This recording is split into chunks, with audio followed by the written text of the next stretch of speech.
Today at noon on 11Alive. We are seeing that lack of smell or altered taste can be a symptom. We answer your coronavirus-related medical questions. Because 11Alive is where Atlanta speaks. Televised newscasts not enough for you? Get even more at 11Alive's YouTube channel, where you'll find uncut interviews, extended body cam footage, live streams of Atlanta's biggest trials, and more. Subscribe to 11Alive today.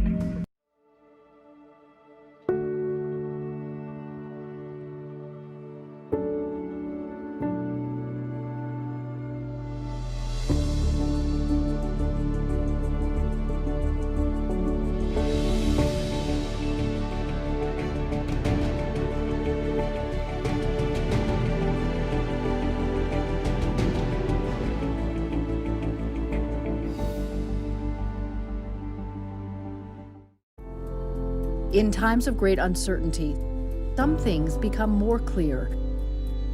The things we take for granted, the people we depend on daily.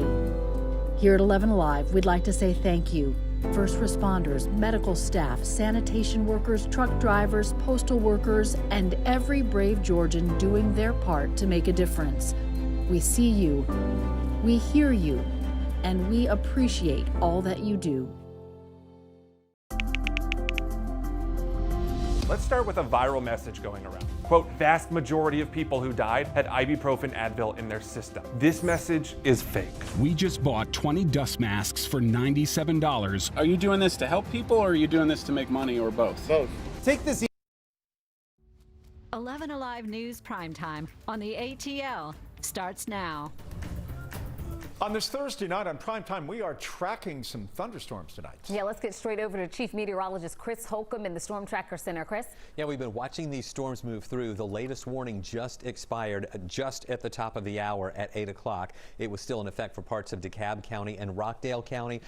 They're still really strong, but they are showing some signs of weakening out there right now. We do have some reports of damage in the Stone Mountain and Lilburn area when these storms moved through just a little bit earlier. We still have a good coverage of rain around. Some of these pockets have heavy rain and thunder and lightning still with it. We have that up in Cobb County, some thunder and lightning. Also in Paulding County, Douglas County, pockets of heavy rain with thunder and lightning there. Here's the storm that we were watching coming through Gwinnett County with very heavy rain. We had a severe thunderstorm warning in effect there.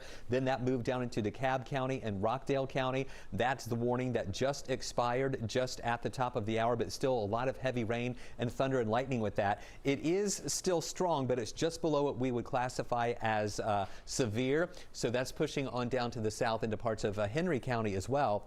We also have a flash flood warning in effect over into areas of western central Fulton County and the southeastern parts of Cobb County. Heavy rain that came through earlier there at 285 and I-20 over on the west side. You can see these showers and storms are pushing down toward the south and east, moving very slowly. We're getting a break in North Georgia right now. The air is more stable. These storms will eventually diminish, and then we'll keep tracking a few storms on the south side there in parts of Pike, Lamar County, and also Upson County. Those have a lot of thunder and lightning with them as well. Here is a live look. Let me go back to that live look right now from our tower cam at Circle 75 Office Park. Looking toward the west, sun trying to break through in between some of those rain shafts there. And then look at this picture from one of our 11Alive community storm trackers, Sharon McQuaid in Lilburn. Check out that rain shaft as those severe storms move through the Lilburn area a little bit earlier. Again, we're getting reports of some wind damage with trees down in the Lilburn and Stone Mountain area. We're trying to get more information on that. We'll have more for you coming up. All right, Chris, thank you. Tonight, cases of coronavirus in Georgia continue to soar. We are taking an in-depth look at how hospitals are handling it all. Georgia reported more than 2,800 new COVID-19 cases today. That is the state's fifth highest total. But the number of people needing hospital care is breaking records, leaving many worried about a strain on our frontline hospital workers. Joe Hankey talked with a doctor who says hospitals now know more today about the virus, allowing them to give patients better care. We're not immune to the phenomenon we're seeing across the state. Dr. Danny Brandstetter is the medical director of infection prevention at Wellstar Health Systems.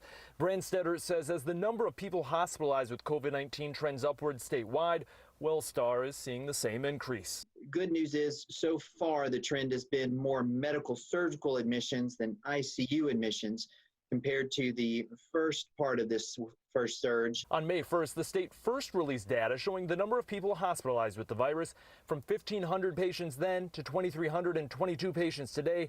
Hospitalizations are up 43%.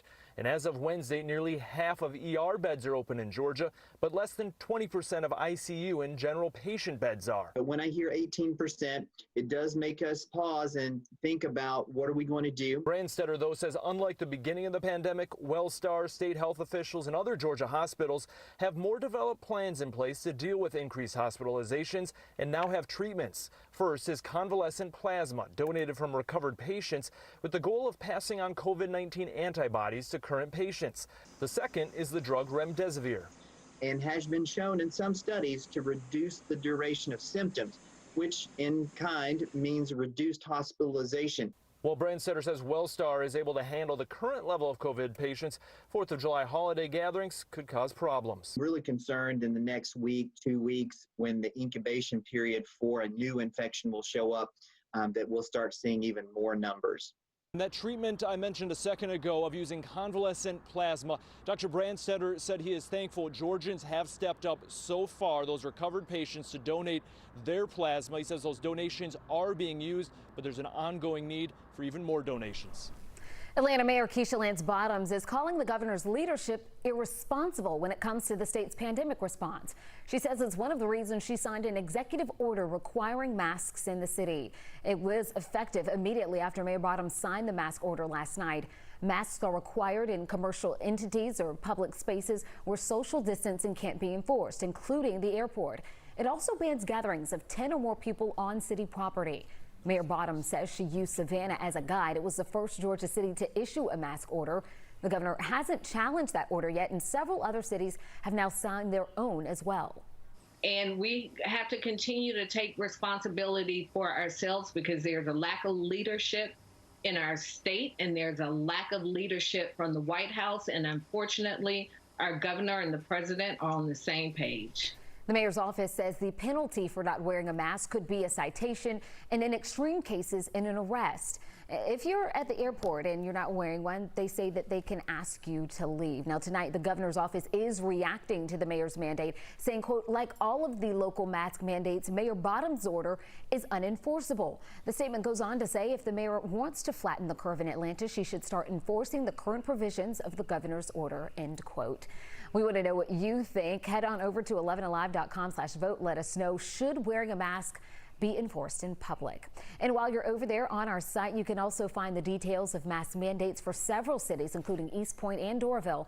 Just look for this story on 11alive.com and in our 11 Alive app. With COVID cases surging in Georgia, Emory Dr. Carlos Del Rio is doing his best to fight the misinformation today that is spreading just as fast. He sat down with Emory Brain Health's Jay Watson, former reporter, of course, here at 11 Alive for many years, to bust some myths about the virus, and Caitlin Ross tuned in. They're talking about the type of stuff you see when you scroll social media, the untrue articles that get shared thousands of times and are really hurting the way people think about COVID-19. Dr. Del Rio says Georgia is close to a breaking point, predicting that ICUs and emergency rooms will be overrun with COVID patients by next week. And he says now is the time to stop the spread of the virus.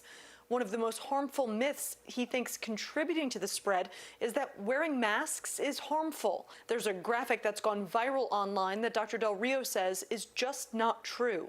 If you believe this, you should, next time you have a surgery, tell your surgeon, please don't wear a mask because I don't want you to fall asleep in the operating table or do something wrong as a result of this. I mean, this does not happen. This is made up science. This is not a reality. I'm going to say this straightforward and say it clearly. Masks are not natural. Masks are uncomfortable. But he says they're necessary. Dr. Del Rio says wearing a mask and social distancing are the two best things you can do to protect yourself and your family. People are really wanting to go back to school. People are really wanting to go back to sports. People are really wanting to get back to normal. If we don't stop transmission of the virus, we're not going to get back to normal. So forget about your CO2 retention. Forget about all those conspiracy theories and just do the right thing so we can stop transmission of the virus if you truly want to go back to normal. Wow, very strong observations. Our coronavirus special section on 11alive.com is great for anyone who wants to keep track of the numbers and the trends themselves. They are ever changing. You can also check it out on our app. Well, let's take a look now at some other stories tonight, starting with today's new jobs report. The numbers show a slow but steady improvement in the unemployment rate. First-time applications fell again last week, down 1.31 million. That's according to the Department of Labor. Still, this is the 15th straight week that initial claims have been over 1 million. The number of Americans claiming unemployment benefits for 2 weeks or more also fell to 18.1 million. That means employers have slowed layoffs, but it's still a long way back from normal. In Georgia, the number of initial unemployment claims filed last week dropped by almost 14,000. There were 103,590 claims filed across the state crediting fewer layoffs in several industries like waste management, transportation, and educational services. Now to a deadly crash on I-75. 4 people died in that crash on the highway heading southbound near the Locust Grove exit there. Lanes were closed for several hours, but everything is back open at this hour. Henry County Police are still investigating what caused the crash. And 42 shots fired in the parking lot of a restaurant and bar in southeast Atlanta, hurting 3 people, including an 8-year-old boy. This was the scene last night at the Gaja Korean bar on Flat Shoals Avenue. Atlanta police say an argument led to the shooting. The boy was shot 4 times in the leg. Police say all the victims are expected to be okay. But we'll have much more on this story ahead for you tonight on Up Late on our sister station 11Alive. Up next, a couple in a tough spot. They have to decide whether to keep their wedding date or pay a fine of $6,500. How the unexpected pandemic is turning their special day into a nightmare. And don't forget, as always, we are streaming right now on the 11Alive YouTube channel. You can subscribe and join the conversation in the community section. There's more 11Alive news in prime time after the break.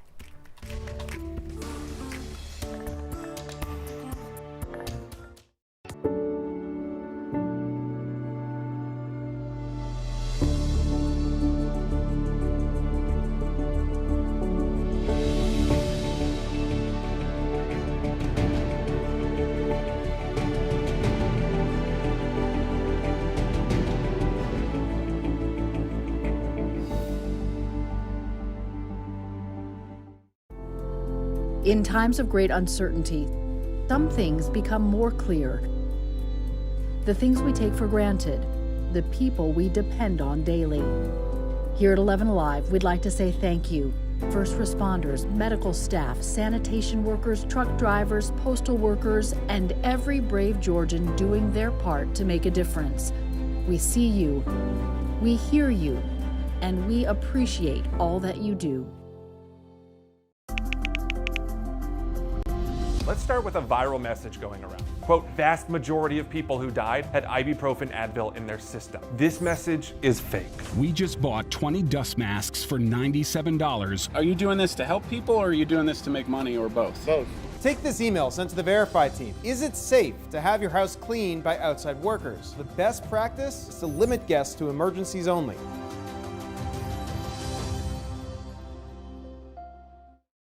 We know things are changing every day, but we're here with you.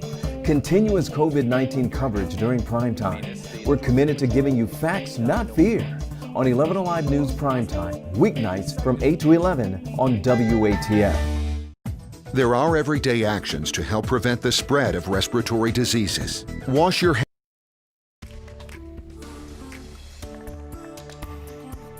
The pandemic is upending plans for a lot of people, even from events that have been planned months ahead. Latasha Gibbons spoke with one couple who is finding out that COVID-19 and contracts aren't the greatest combination.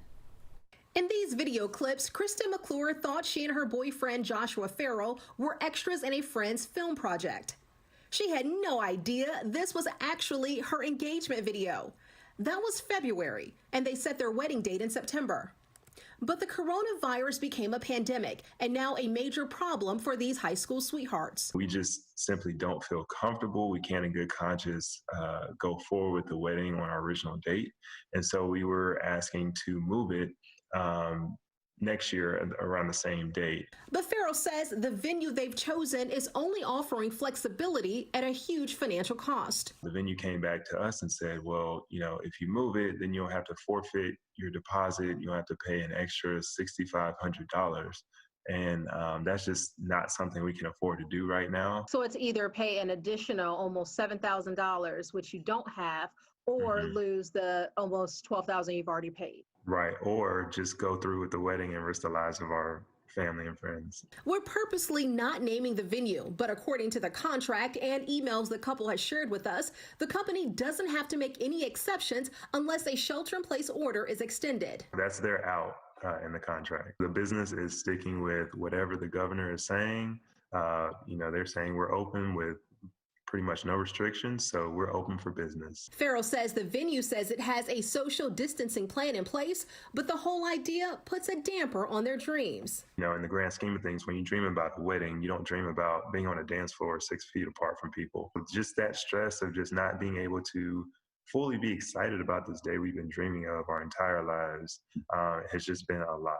And this is a situation many of you are experiencing right now, not just with wedding contracts, but contracts in other industries too. So what are the takeaways? Well, first, pay your vendors with your credit card. According to a financial expert on businessinsider.com, the Fair Credit Billing Act and your credit card company might be able to offer some form of protection if deposits are lost under certain conditions. Second, consider adding insurance coverage to your big event early in the process. And yes, there is a such thing as wedding insurance. I'm meteorologist Chris Holcomb from the 11Alive Storm Trackers. It's been a pretty busy afternoon and early evening here as we have had numerous showers and storms that have been moving through the area. Some of those prompting severe thunderstorm warnings. We are getting reports in of some damage up in parts of Gwinnett County, around Lilburn, also in the Stone Mountain area, of some trees down when the severe thunderstorms move through there. Everything is still drifting down toward the south. At this point, we do not have any severe thunderstorm warnings, but some of these storms are just under what we would classify as severe criteria. You can see up in Cobb County some really heavy rain. That thunder and lightning has died out a little bit on the south end of Allatoona Lake. We still have some thunder and lightning in Paulding County near Dallas, also in the southern parts of Paulding into Douglas County with some heavy rain, also some thunder and lightning in that area. We had some heavy rain that came through Atlanta earlier. Right now in this red box we have about 61 lightning strikes in the past 15 minutes. A lot of that is coming from this in South DeKalb County, moving down into parts of Rockdale County and northern Henry County with a new lightning strike that just showed up right there. The heaviest activity is just south of I-20, but we do have that really heavy rain and plenty of lightning there too. Also on the west side, from the storms that came through earlier, it was so much rain in a short period of time that it prompted a flash flood warning for parts of southwestern Cobb County and west central Fulton County. In this area here between Riverview Road, Cary Park, and Stratford, Bakers Ferry Road Southwest, Highway 139. This is really close to the 285 and I-20 interchange there on the west side.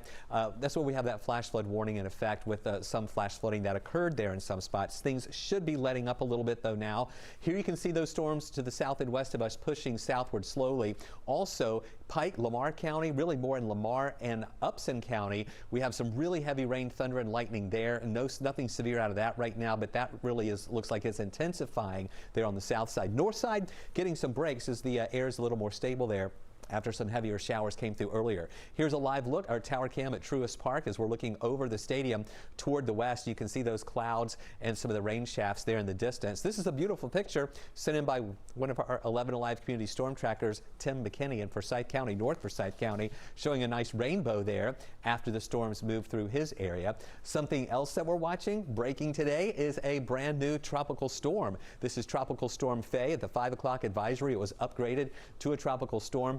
Tropical storm warnings in effect for the coast of New Jersey on up into New York, including Long Island, Connecticut, and Rhode Island as well. Here's the track of the storm right now with 45-mile-an-hour winds. We think it'll make landfall at some point on Friday along the New Jersey coast, but it's really going to move parallel to the coastline here, bringing in some wind, rain in the mid-Atlantic region, rough surf there as well, and then moving inland and falling apart as it does that through the weekend, and then just finally weakening there. Temperatures right now, the rain helped to cool things off. We're at 77. We got up to the upper 80s today at 89 degrees, and you can see where we've had the rain. Temperatures have cooled into the 70s, like in Marietta, Peachtree City. Athens, not as much rain though, in 85. You were in the 90s in Athens a little bit earlier. Tomorrow, We're going to get up to 91. Rain chance a little bit lower, 30% chance for showers with a 7 on the wasometer. Showers tonight are going to be dying out, and then in the morning will be dry again at lunchtime, but in the afternoon, not a big coverage of rain around, just a few of those scattered showers that will develop in the afternoon and evening. Rain chance goes down a little more Saturday and Sunday to 20% with highs in the lower 90s. Back to 30% Monday, 20% chance again Tuesday, Wednesday, and Thursday. Temperatures around 93 Wednesday and Thursday with the humidity around. It's going to feel like it's closer to 100 degrees. Summer vacation plans have changed for many families in wake of COVID-19. Instead of canceling trips, there are families finding creative ways to adjust their trips instead of getting rid of them. Bill Liss and photojournalist Stephen Boise have the story. They're on the road tonight. On the road again. Just can't wait to get on the road again. Whether you pull it or drive it, it's the RV. And as the spread of COVID-19 continues, the RV is taking over in an explosive way as the vacation of choice. With RV rentals almost fully booked through August and inventories limited on what's left to buy, a survey by a leading worldwide RV rental company, Outdoorsy.com, says that since March, first-time RV renters in metro Atlanta and across all of Georgia are up almost 90%. For Steve Lewis, owner of Lightning RV Rentals in Lawrenceville, it's been an explosion of business. But as soon as 1st of May hit, it's been a tsunami of business. We can't even answer all our phone calls. We stay 8 deep in the queue of calls to return or 20 deep for emails to return. It's a really good problem to have, but it's crazy. And faced with continuing worries about COVID-19, RV vacations relieve that anxiety of traveling by air, staying in hotels, and eating in restaurants. It's mostly families taking trips together. They're not wanting to fly. They're wanting to go isolate. They want to go social distance themselves in the woods, and they got their own food, their own beds, their own towels. Right now, everyone's bringing their own stuff to cook with. Can't wait for the open road. For Buford resident Scott Mordesley, his wife Natalie, and their 2 children, it was something they always wanted to do, and COVID-19 pushed them over the edge. We weren't ready to get on a plane. Of course, a lot of planes you couldn't get on anyway, but we were just a little concerned around that. So we decided let's all jump in an RV. But we wanted to try it, and it would be a different, change of scenery, and I was ready to go. For the first-time RV users, Lewis says it's quite a learning curve. Well, we've nicknamed this year the season of RV 101 because every phone call starts off like, hey, we've never done anything like this before, but we were thinking about taking a trip in an RV. So next time you pass an RV on the road, it could be a first-timer. Slow down, give a smile.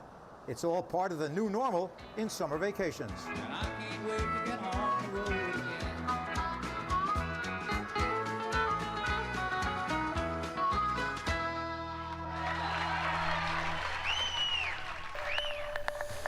YMCAs across the metro are trying to give kids a place to go to keep them busy this summer, but they're running into some roadblocks. That's still ahead on Primetime. Trials and more. Subscribe to 11Alive today.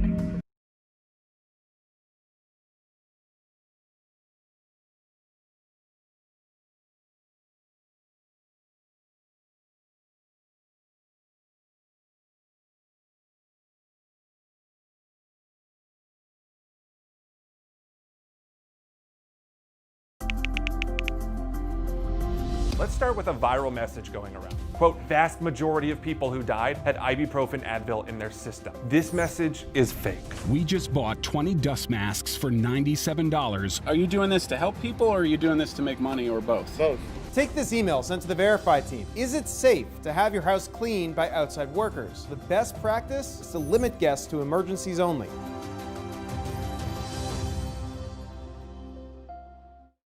We know things are changing every day, but we're here with you.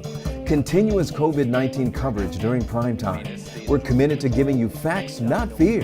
On 11Alive News Primetime, weeknights from 8 to 11 on WATF. There are everyday actions to help prevent the spread of respiratory diseases. Wash your hands. Avoid close contact with people who are sick. Avoid touching your eyes, nose, and mouth. Stay home when you are sick. Cover your cough or sneeze. Clean and disinfect frequently touched objects with household cleaning spray. For more information, visit cdc.gov/COVID-19. This message brought to you by the National Association of Broadcasters and this station.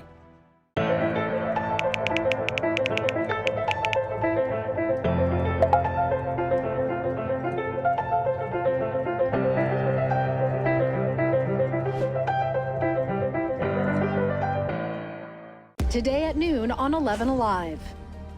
We are seeing that lack of smell or altered taste can be a symptom. We answer your coronavirus-related medical questions. Because 11Alive is where Atlanta speaks. Televised newscasts not enough for you? Get even more at 11Alive's YouTube channel, where you'll find uncut interviews, extended body cam footage, live streams of Atlanta's biggest trials, and more. Subscribe to 11Alive today.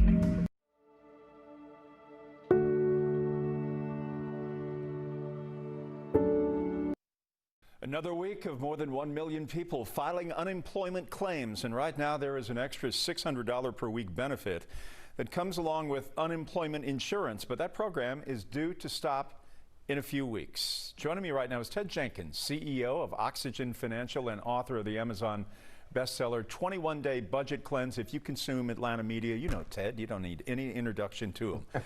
All right, Ted, great to have you on board again with us. So what happens when the extra unemployment paychecks run out?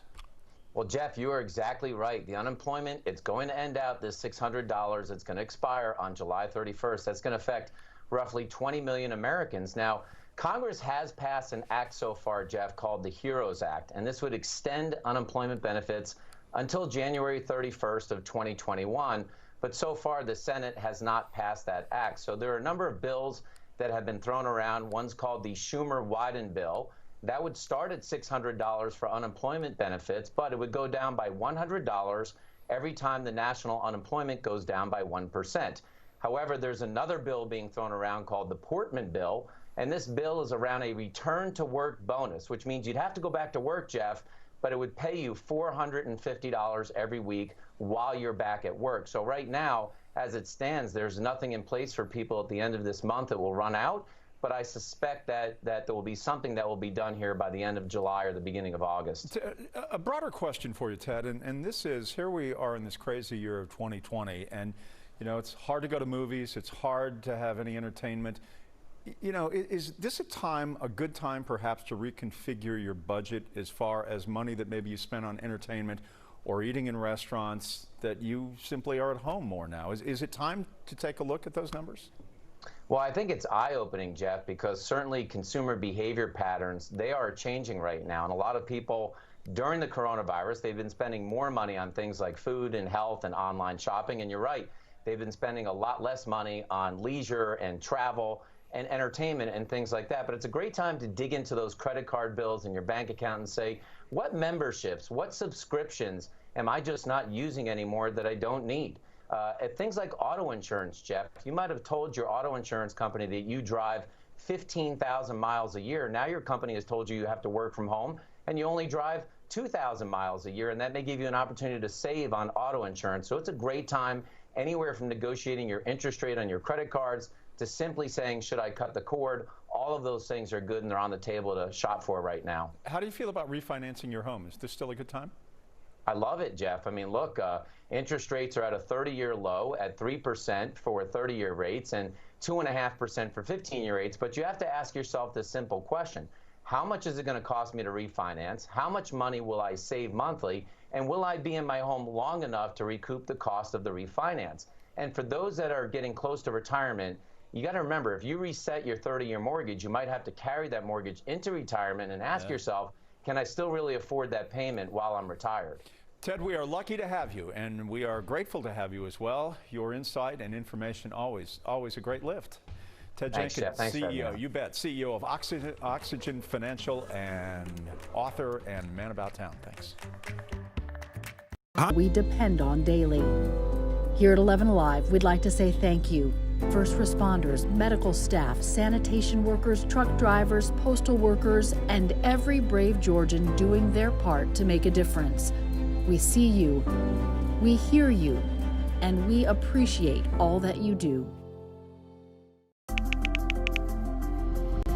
Let's start with a viral message going around. Quote, vast majority of people who died had ibuprofen Advil in their system. This message is fake. We just bought 20 dust masks for $97. Are you doing this to help people or are you doing this to make money or both? Both.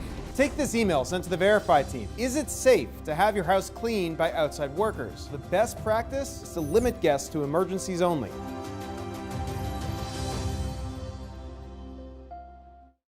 We know things are changing every day, but we're here with you. Continuous COVID-19 coverage during primetime. We're committed to giving you facts, not fear. On 11Alive News Primetime, weeknights from 8 to 11 on WATF. There are everyday actions to help prevent the spread of respiratory diseases. Wash your hands. Avoid close contact with people who are sick. Avoid touching your eyes, nose, and mouth. Stay home when you are sick. Cover your cough or sneeze. Clean and disinfect frequently touched objects with household cleaning spray. For more information, visit cdc.gov/COVID-19. This message brought to you by the National Association of Broadcasters and this station.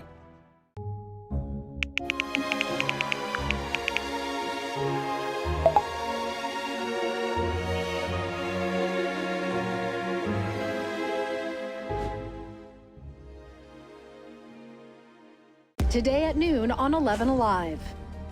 We are seeing that lack of smell or altered taste can be a symptom.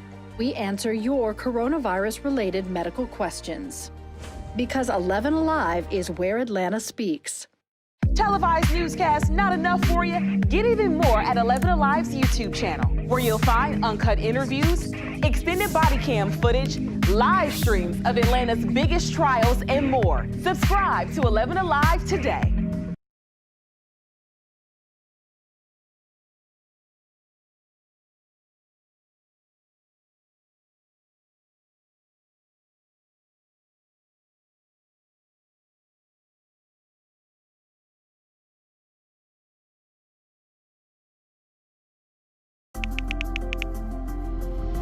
Let's start with a viral message going around. Quote, vast majority of people who died had ibuprofen Advil in their system. This message is fake. We just bought 20 dust masks for $97. Are you doing this to help people or are you doing this to make money or both? Both.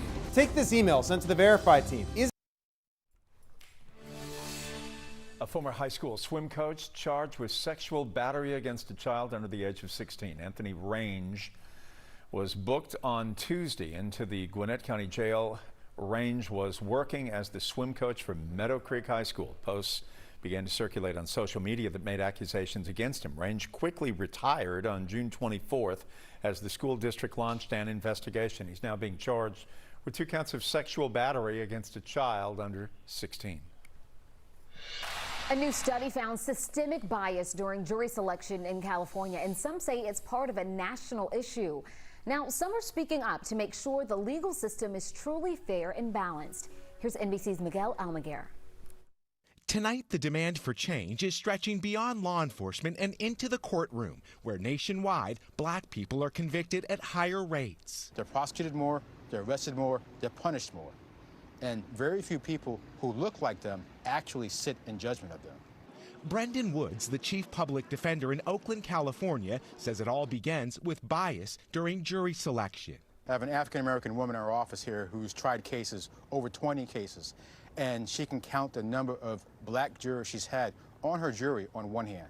Discrimination is illegal, but peremptory challenges allow the prosecution and defense to dismiss potential jurors without any cause. While either side has the right to object to strikes that appear racially motivated, Woods says prosecutors often defend their strikes using reasons that only appear race neutral.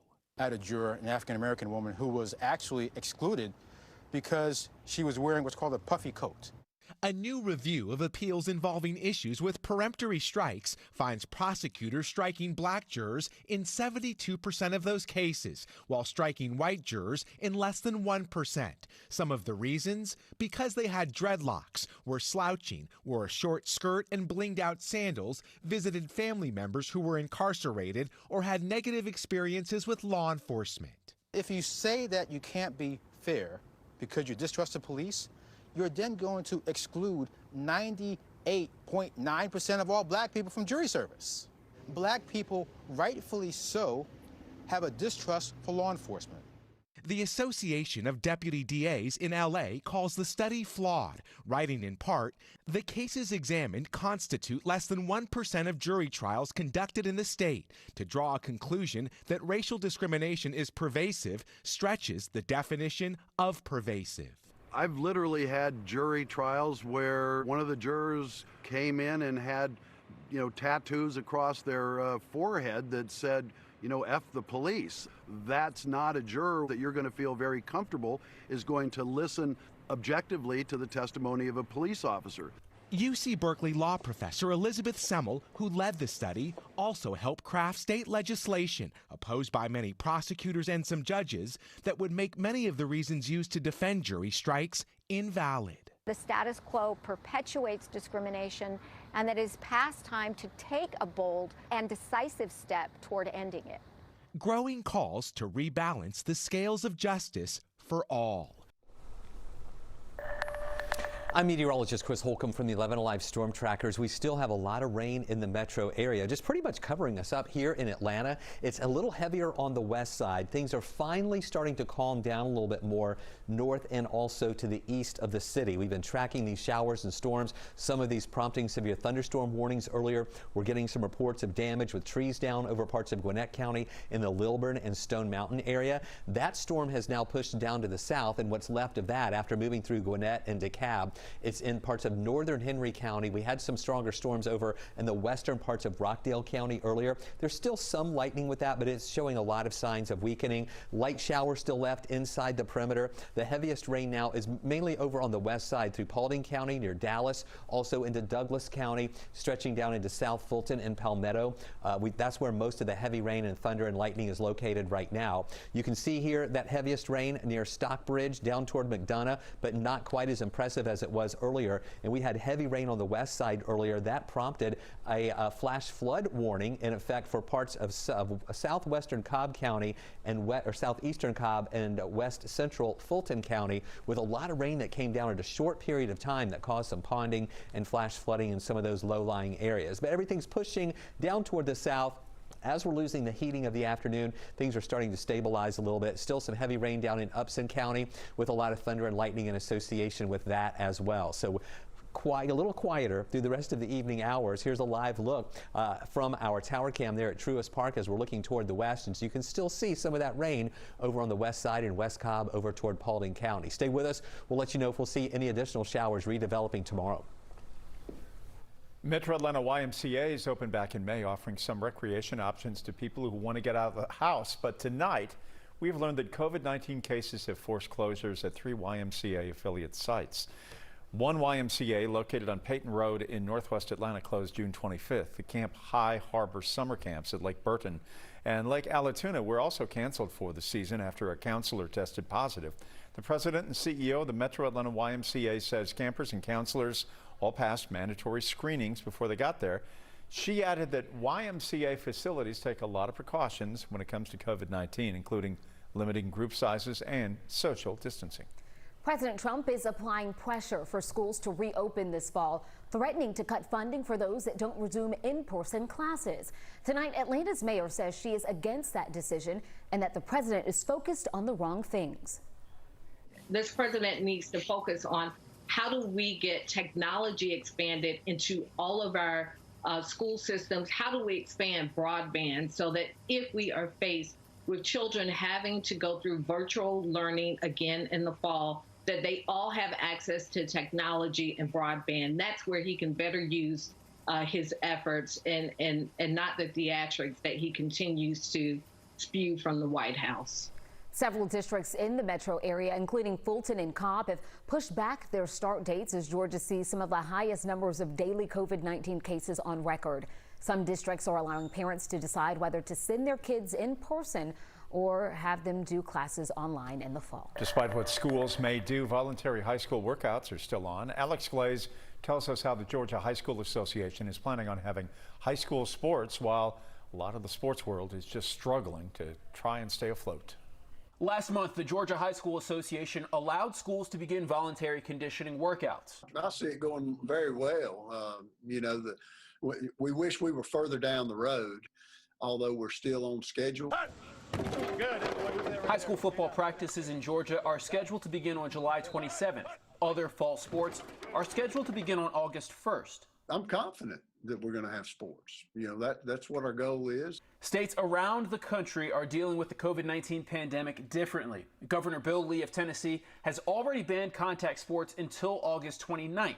In Georgia, Dr. Hines says GHSA will continue to monitor the data as they make decisions to lighten restrictions and eventually get to playing football. Testing has been a critical tool for college and professional sports teams as they started back up. When it comes to testing every high school in Georgia, that's not fiscally possible. Testing, those are local decisions. Those are individual decisions. The Georgia High School Association does not have a testing program. Those would be unfunded mandates. It's money that we obviously don't have. Guidelines currently require symptom reporting at the schools to determine whether a student can participate or be referred to go get a test. You can build up, quite a bit of data over 470 schools. Dr. Hines also said that regardless of if a student is doing distance learning or attending classes in person, if that student meets eligibility requirements to play, then they're eligible to play. As long as they're enrolled in that school, and they meet all other areas of the eligibility requirements, then yes, they would be eligible. Senator Kelly Loeffler's comments about Black Lives Matter is getting attention from people running against her for the U.S. Senate seat. We spoke with one of her opponents today, and we will have that coming up, the Reverend Raphael Warnock.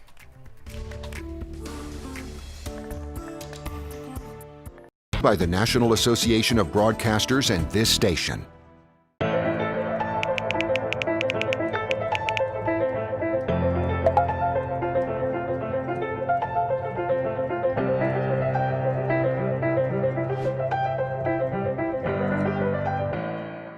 Today at noon on 11Alive. We are seeing that lack of smell or altered taste can be a symptom. We answer your coronavirus-related medical questions. Because 11Alive is where Atlanta speaks. Televised newscasts not enough for you? Get even more at 11Alive's YouTube channel, where you'll find uncut interviews, extended body cam footage, live streams of Atlanta's biggest trials, and more. Subscribe to 11Alive today.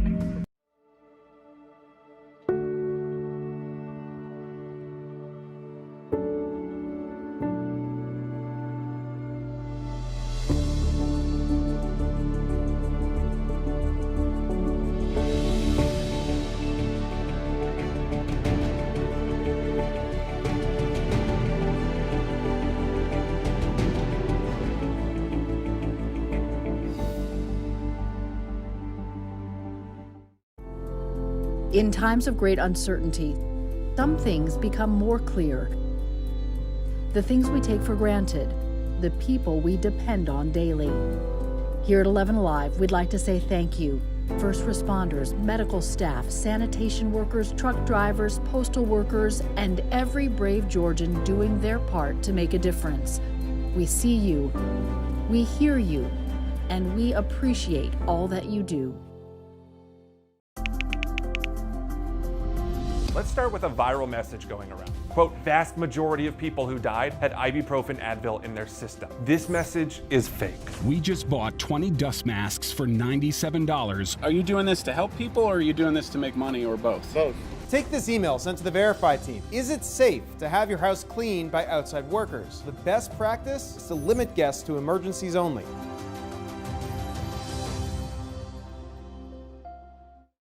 We know things are changing every day, but we're here with you. Continuous COVID-19 coverage during primetime. We're committed to giving you facts, not fear. On 11Alive News Primetime, weeknights from 8 to 11 on WATF. There are everyday actions to help prevent the spread of respiratory diseases. Wash your hands. Avoid close contact with people who are sick. Avoid touching your eyes, nose, and mouth. Stay home when you are sick. Cover your cough or sneeze. Clean and disinfect frequently touched objects with household cleaning spray. For more information, visit cdc.gov/COVID-19. This message brought to you by the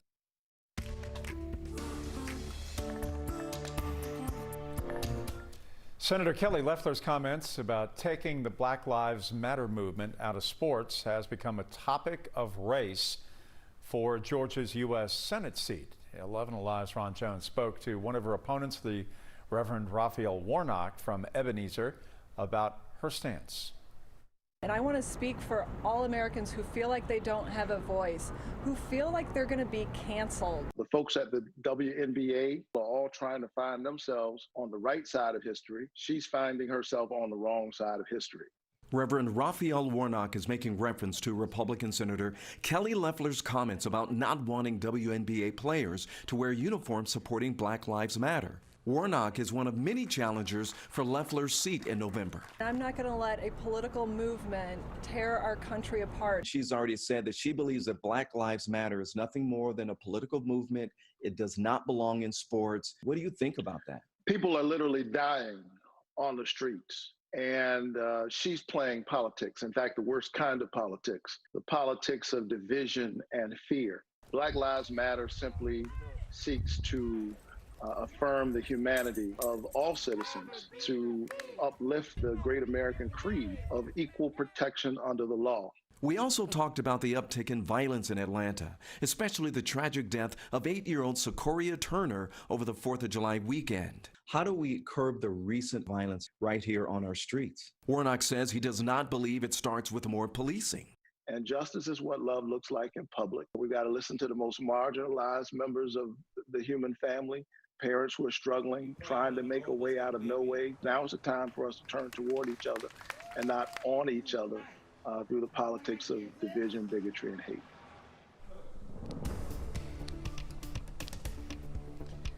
I'm meteorologist Chris Holcomb from the 11Alive Storm Trackers. We're still watching this flash flood warning that's in effect for areas of west central Fulton County, also the southeastern parts of Cobb County, with that really heavy rain that came through just a little bit earlier that caused the flash flooding that we've been seeing in some of those spots.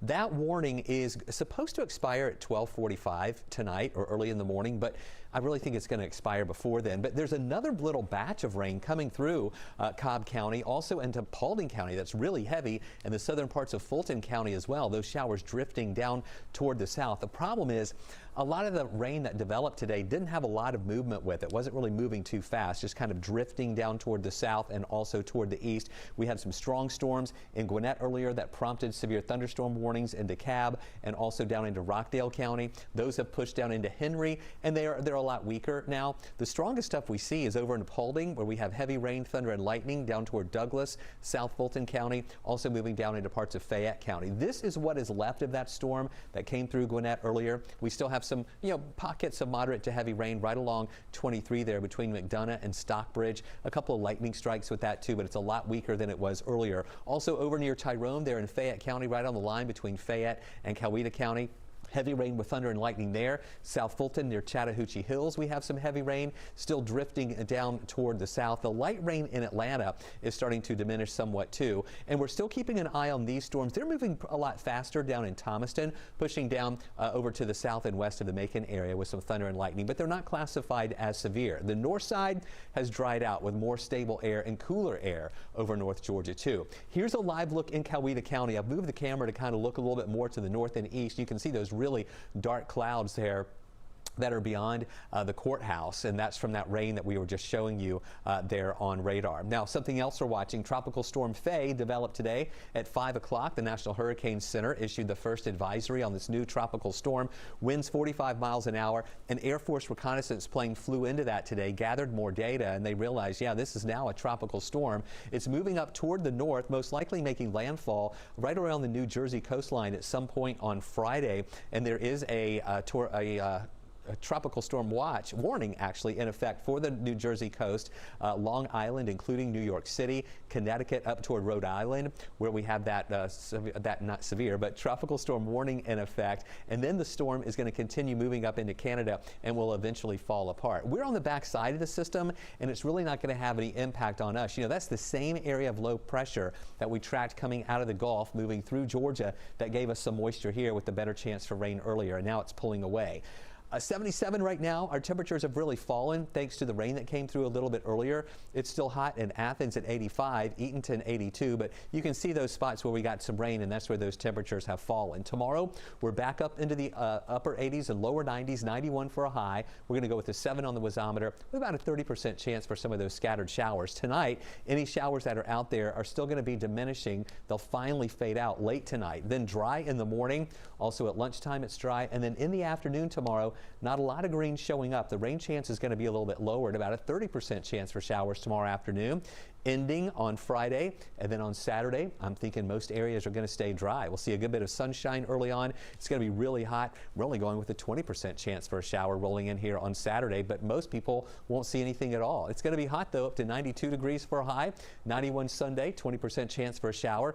Back to a 30% chance late Sunday into early on Monday, and then only 20% chances Tuesday, Wednesday, and Thursday. Each day, high temperatures at least into the lower 90s, but with all the humidity around, it'll feel more like the mid-90s, even upper 90s in some spots. Well, here is a reminder for everyone who's been putting it off. You have 6 days left, just 6 days to complete your taxes. And with so many people working from home, some want to know how that could impact their tax returns in the future. So our sister station in St. Louis set out to verify. The question, can I deduct my work from home expenses during coronavirus on my tax return? Our source, Dave Finklang, a certified public accountant with Anders CPAs and Advisors. Dave says in 2018, tax reform changed things. If you are an employee that receives a W-2, you're out of luck. Think of any of your utilities no longer deductible, part of your mortgage interest not deductible, real estate taxes, part of that not deductible. So unfortunately, as part of the Tax Cuts and Jobs Act, one of the things they took away from us to lower all the tax rates was the ability to take the home office deduction. But what if you don't get a W-2? People who are self-employed or contractors get a 1099 form instead at the end of the year. Our expert says that means you are eligible for the home office deduction. So our verify answer is a split one, and it all depends on the form you get at the end of the year. If you get a W-2 form, false. You are not eligible for a home office deduction on your tax return. But if you get a 1099 form, it's true. You are eligible for a home office deduction on your 2020 taxes.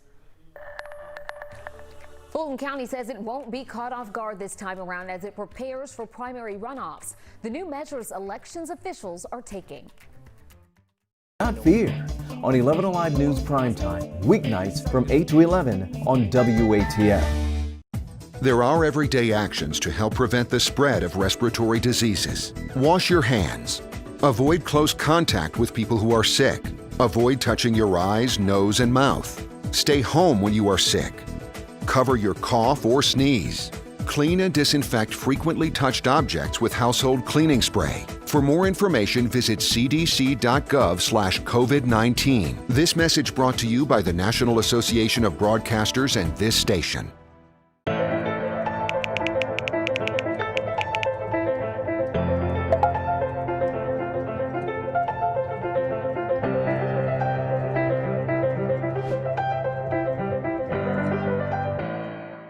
Today at noon on 11Alive.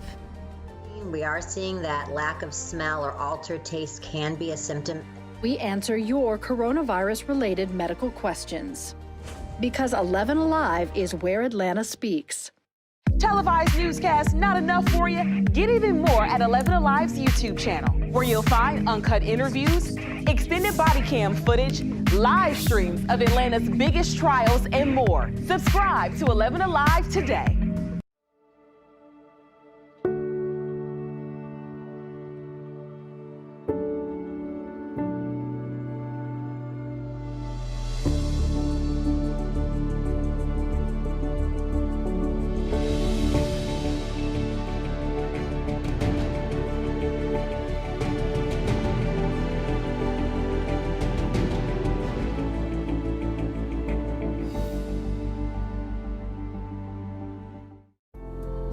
In times of great uncertainty, some things become more clear. The things we take for granted, the people we depend on daily. Here at 11Alive, we'd like to say thank you. First responders, medical staff, sanitation workers, truck drivers, postal workers, and every brave Georgian doing their part to make a difference. We see you, we hear you, and we appreciate all that you do. Let's start with a viral message going around. Quote, vast majority of people who died had ibuprofen Advil in their system. This message is fake. We just bought 20 dust masks for $97. Are you doing this to help people or are you doing this to make money or both? Both. Take this email sent to the Verify team. Is it safe to have your house cleaned by outside workers? The best practice is to limit guests to emergencies only.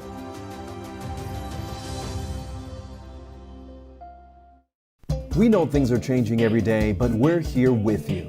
Continuous COVID-19 coverage during primetime. We're committed to giving you facts, not. Preparations are underway for primary runoffs in Fulton County. Election officials are hoping to avoid some of the mistakes they experienced last time around. Here's what we know. Precincts stayed open late to accommodate long lines. Some poll workers didn't seem to know how to use the new machines. When it comes to August 11th and the runoff, election officials say they will be caught off guard.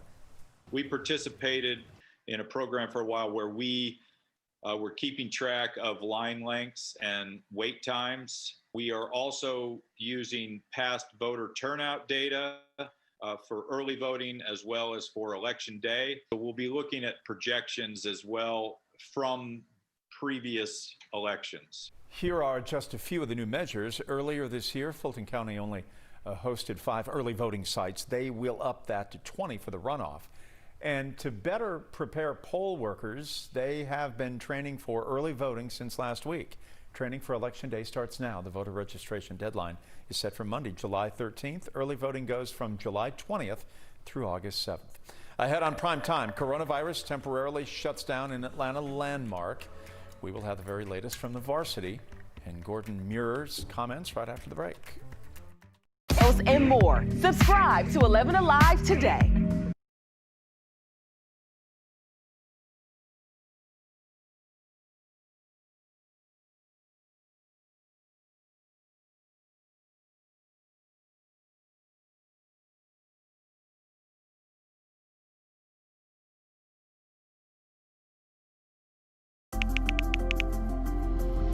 Let's start with a viral message going around. Quote, vast majority of people who died had ibuprofen Advil in their system. This message is fake. We just bought 20 dust masks for $97. Are you doing this to help people or are you doing this to make money or both? Both. Take this email sent to the Verify team. Is it safe to have your house cleaned by outside workers? The best practice is to limit guests to emergencies only.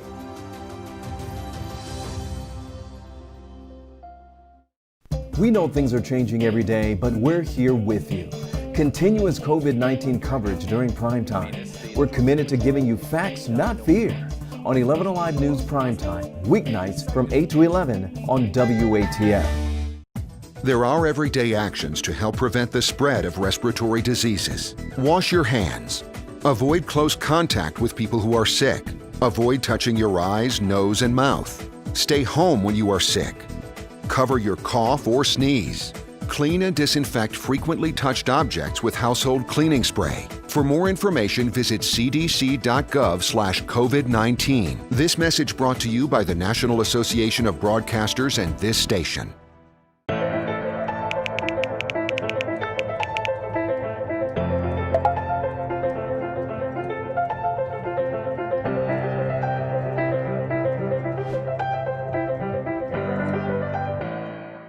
Today at noon on 11Alive. We are seeing that lack of smell or altered taste can be a symptom. We answer your coronavirus-related medical questions. Because 11Alive is where Atlanta speaks. Televised newscasts not enough for you? Get even more at 11Alive's YouTube channel, where you'll find uncut interviews, extended body cam footage, live streams of Atlanta's biggest trials, and more. Subscribe to 11Alive today.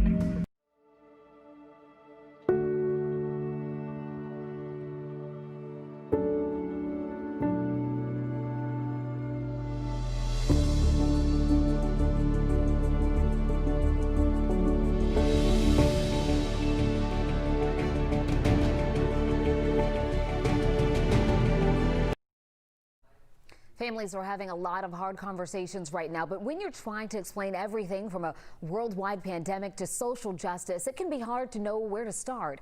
So Christy Diaz takes us behind the headlines with a specialist in adolescent and young adult psychiatry. There's just a lot going on in the world right now. It's heavy and it's a lot to digest. So when it's this difficult for even an adult to wrap their mind around the complexities of what's going on, how do you even breach this with a child? Kids at different ages have a different response. There's not just one right answer for parents here. As I tell my patients, I'm a physician, not a magician. I don't have answers. No one does. With the younger kids, there is the need to just be reassuring, focus on the today, and for them to be safe. The older kids getting into teenage years, they're like adults. They're thinking about the future. And that is a whole different ballgame that you have to address with them. Just a couple of days ago, an 8-year-old was caught up in all of this and was shot and killed driving in the car with her parents. If your child is scared, that's valid. I mean, there are a lot of things to be scared of right now.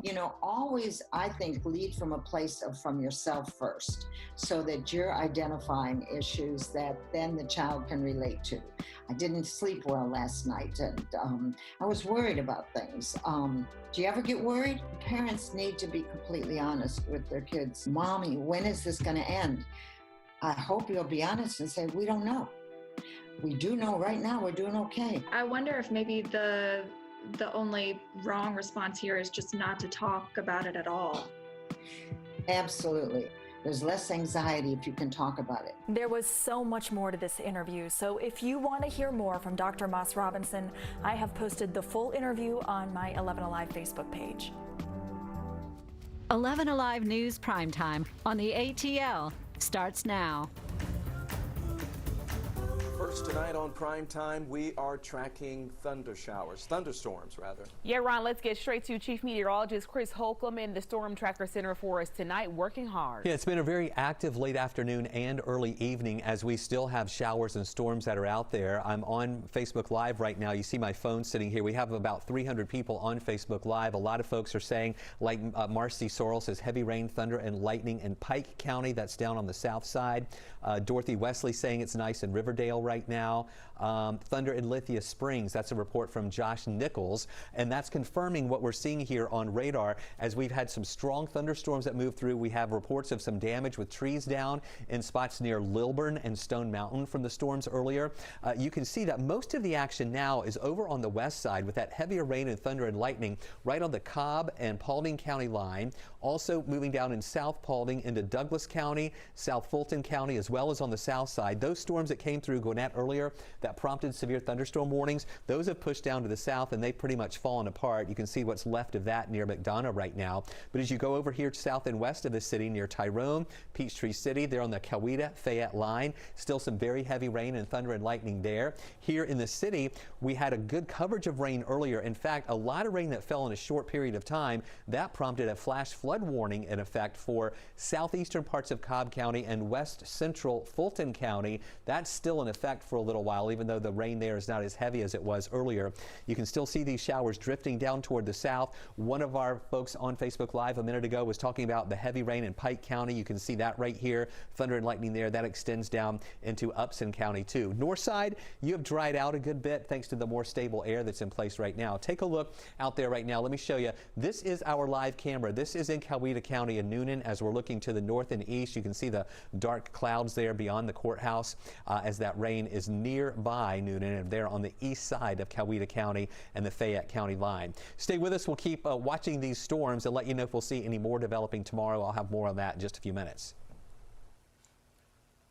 All right, Chris, we'll see you in a couple of minutes. Let's get to our other top story right now on Primetime. Concerns about COVID-19 intensifying as case numbers in Georgia soar. Today, the state health department reported an additional 2,837 new cases of coronavirus.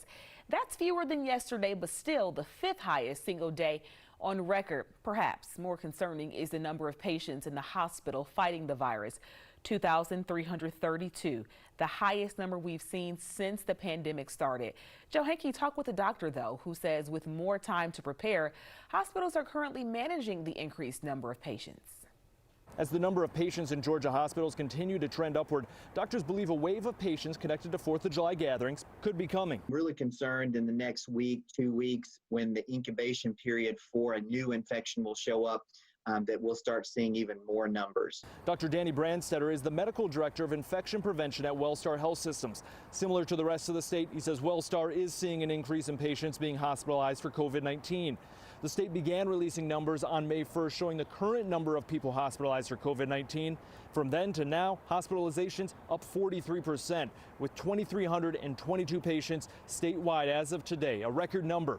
As of yesterday, nearly half of ER beds in Georgia hospitals were available, but ICU beds, only 18% of those were open, the lowest number since mid-April. Unlike the beginning of the pandemic, though, doctors have more tools to fight the virus with. Have available to us a couple of therapies that we did not have at the first part of the wave. First is convalescent plasma donated from recovered patients with the goal of passing on COVID-19 antibodies to current patients. The second is the drug remdesivir, which Brandstetter says some studies have shown can reduce the duration of symptoms from the virus and therefore reducing the time a patient spends in the hospital. As hospitalization numbers are up with treatments in hand and a better game plan based on what doctors have learned, Brandstetter says current hospitalization numbers are still manageable. And for anyone who has avoided going to see their doctor for a non-COVID-19 related visit because of concerns over the virus, Dr. Brandstetter says your doctor should now be equipped and ready to separate non-COVID patients from potential COVID patients, and he urges anyone against ignoring other health conditions that need to be addressed. You know, the rise in COVID-19 cases is now pushing community leaders across our state to take stronger action, such as mask mandates. On 11alive.com, we are asking you, do you think wearing one should be enforced in public? And a majority of you right now, more than 60%, you are saying yes. That's probably good news for Atlanta Mayor Keisha Lance Bottoms, who last night signed an order requiring face coverings in the city. The governor is not doing enough for our state, and we have to continue to take responsibility for ourselves because there's a lack of leadership in our state, and there's a lack of leadership from the White House. The mayor's executive order requires you to wear a mask that covers your nose and mouth in public spaces where social distancing cannot be enforced, and that includes the airport. Failing to do so could result in a fine of up to $1,000. Where tonight the governor's office is firing back at the mayor's mandate, saying, quote, like all of the local mask mandates, Mayor Bottoms' order is unenforceable. He goes on to say if the mayor wants to flatten the curve in Atlanta, she should start enforcing the current provisions of the governor's orders. I mean, I don't understand how we're this unprepared. Long lines of cars and people waiting hours outside for a COVID-19 test as the state continues to see a surge in infections and high demand for testing. Right now, Gwinnett County leads the state in coronavirus infections with 10,415 total cases. Reveal investigator Andy Parati spoke to a mom in the county who had been unable to find a test. I don't understand why we're in this position. After spending the last 3 days unsuccessfully trying to get tested for COVID-19, Jennifer doesn't know where to turn. So the Swanee mom reached out to 11Alive. I'm like, I have to tell the news because I don't know if people truly understand. It has gotten a lot worse. Jennifer wants to get tested because her husband and her 3-year-old son both have experienced COVID-19 symptoms, including a sore throat, body aches, and congestion. It really sounded like textbook COVID. Her husband got a test through the county on Monday, but when the Gwinnett County law enforcement officer tried to get a test the next day, no appointments were available. No luck through urgent cares or CVS clinics either. She even tried nearby counties. Locations offering same-day appointments had lines that stretched for hours. I mean, you would think that it's Black Friday and people are standing in line for something good. People were literally sleeping in their cars. They had been there for a long time, you could tell. According to the Georgia Department of Public Health, Gwinnett County leads the state in infections, adding 178 new cases today. Our numbers are high. Dr. Andrea Arona is the county's district health director. Well, we saw the demand slowly increase, and especially over the last 2 weeks, not just Gwinnett County in our district, but across the state, the demand has really increased significantly. Dr. Arona says the county can test about 1,000 people a day, but needs more. Are you concerned that you may run out of tests? Well, we are tightly managing that like we always have, even from the very beginning. All the district health directors in the state communicate frequently, and we all are in need of test kits. There's several labs that are used in our state, and they're all exceeded capacity. Jennifer says it's clear to her more needs to be done. I mean, I don't understand how we're this unprepared. Dr. Rona says the good news is that hospitalizations and deaths have not spiked, which hopefully means patients will fight through this virus. In the meantime, Jessica's husband is under quarantine and in the basement while they wait for test results. So in addition to the growing number of coronavirus cases, Georgia and the nation at large are dealing with the medical and economic struggles of this pandemic. 1.3 million Americans filed first-time unemployment claims last week, according to the latest figures from the Department of Labor. That's down from the previous week, but still marks 15 consecutive weeks of claims topping 1 million. While layoffs have slowed, there is still, great concern out there. The spike in COVID cases has forced 21 states to slow or suspend reopening their economies. And right here in our state of Georgia, the State Department of Labor says it had paid more in unemployment insurance benefits last week than it ever previously paid. So during this short holiday week, more than $8.5 million in regular and federal benefits were distributed. That's 3 times more than the amount paid of all of 2019. Georgia has paid in excess of $8.5 billion in unemployment since the middle of March. However, first-time claims in Georgia dropped by almost 14,000 last week. You're going to find resources to help you navigate through this pandemic on our website at 11alive.com. There you're going to find information about testing sites, filing unemployment claims, and much more. President Trump planning a stop in Atlanta next week to talk about transportation. He is expected to visit the UPS Hapeville Airport hub, where he will announce a policy change to help speed up infrastructure projects. Election Day in November may not be the end of the big races many are looking ahead to this fall. There are some concerns about turnaround of results as more people in states look to voting by mail. Jennifer Bellamy explains why some say all the results may not be ready on election night. Ready or not, November will be here before you know it. And some experts across the country are concerned that states aren't prepared for elections in the fall. The demand for voting by mail has soared during the COVID-19 pandemic, even as some, like President Trump, have questioned the security of the practice. The growing number of people wanting to cast their ballots without physically heading to the polls creates issues like backlogged results. The Elections Project at the Bipartisan Policy Center warns of long waits for race outcomes if elections workers can't begin counting votes until after polls close. They've called for expanded voting by mail and increased curbside and early voting. They'd also like to see more clear guidance in states across the country.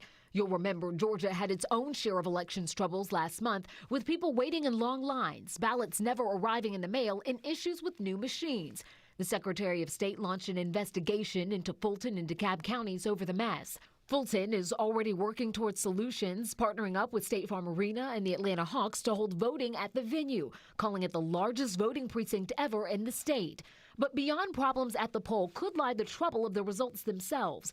Many eyes will be on the U.S. Senate race headlined by Republicans Senator Kelly Loeffler and Representative Doug Collins, as well as Democrat Pastor Raphael Warnock.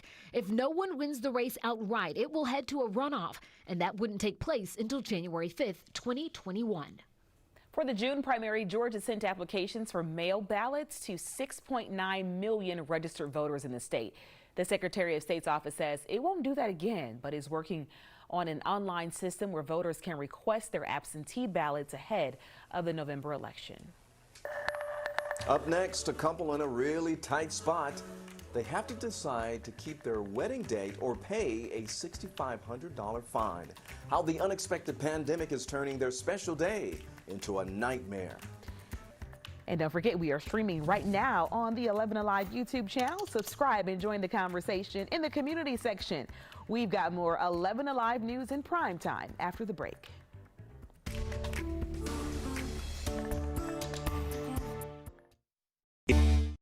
There are everyday actions to help prevent the spread of respiratory diseases. Wash your hands. Avoid close contact with people who are sick. Avoid touching your eyes, nose, and mouth. Stay home when you are sick. Cover your cough or sneeze. Clean and disinfect frequently touched objects with household cleaning spray. For more information, visit cdc.gov/COVID-19. This message brought to you by the National Association of Broadcasters and this station.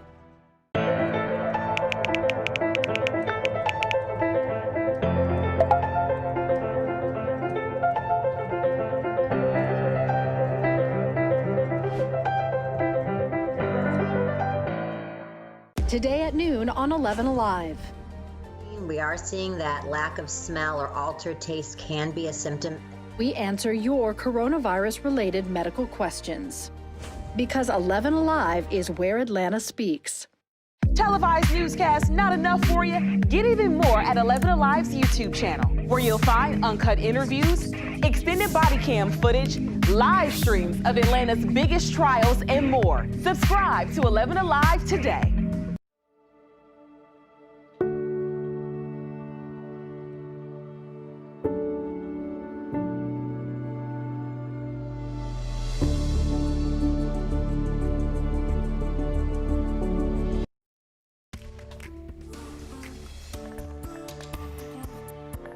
This pandemic is messing up plans for a lot of people, even for events planned months ahead. Latasha Gibbons spoke to one couple who is finding out that COVID-19 and contracts are not a good mix. In these video clips, Kristen McClure thought she and her boyfriend Joshua Farrell were extras in a friend's film project. She had no idea this was actually her engagement video. That was February, and they set their wedding date in September. But the coronavirus became a pandemic and now a major problem for these high school sweethearts. We just simply don't feel comfortable. We can't in good conscience go forward with the wedding on our original date.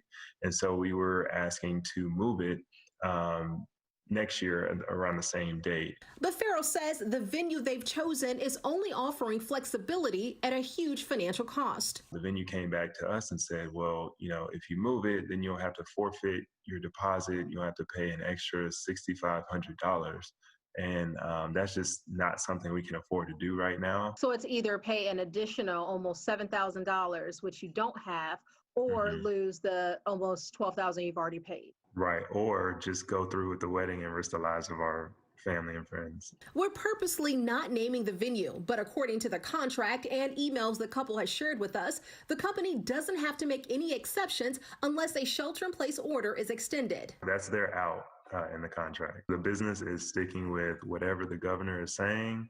You know, they're saying we're open with pretty much no restrictions, so we're open for business. Farrell says the venue says it has a social distancing plan in place, but the whole idea puts a damper on their dreams. You know, in the grand scheme of things, when you dream about a wedding, you don't dream about being on a dance floor 6 feet apart from people. Just that stress of just not being able to fully be excited about this day we've been dreaming of our entire lives has just been a lot.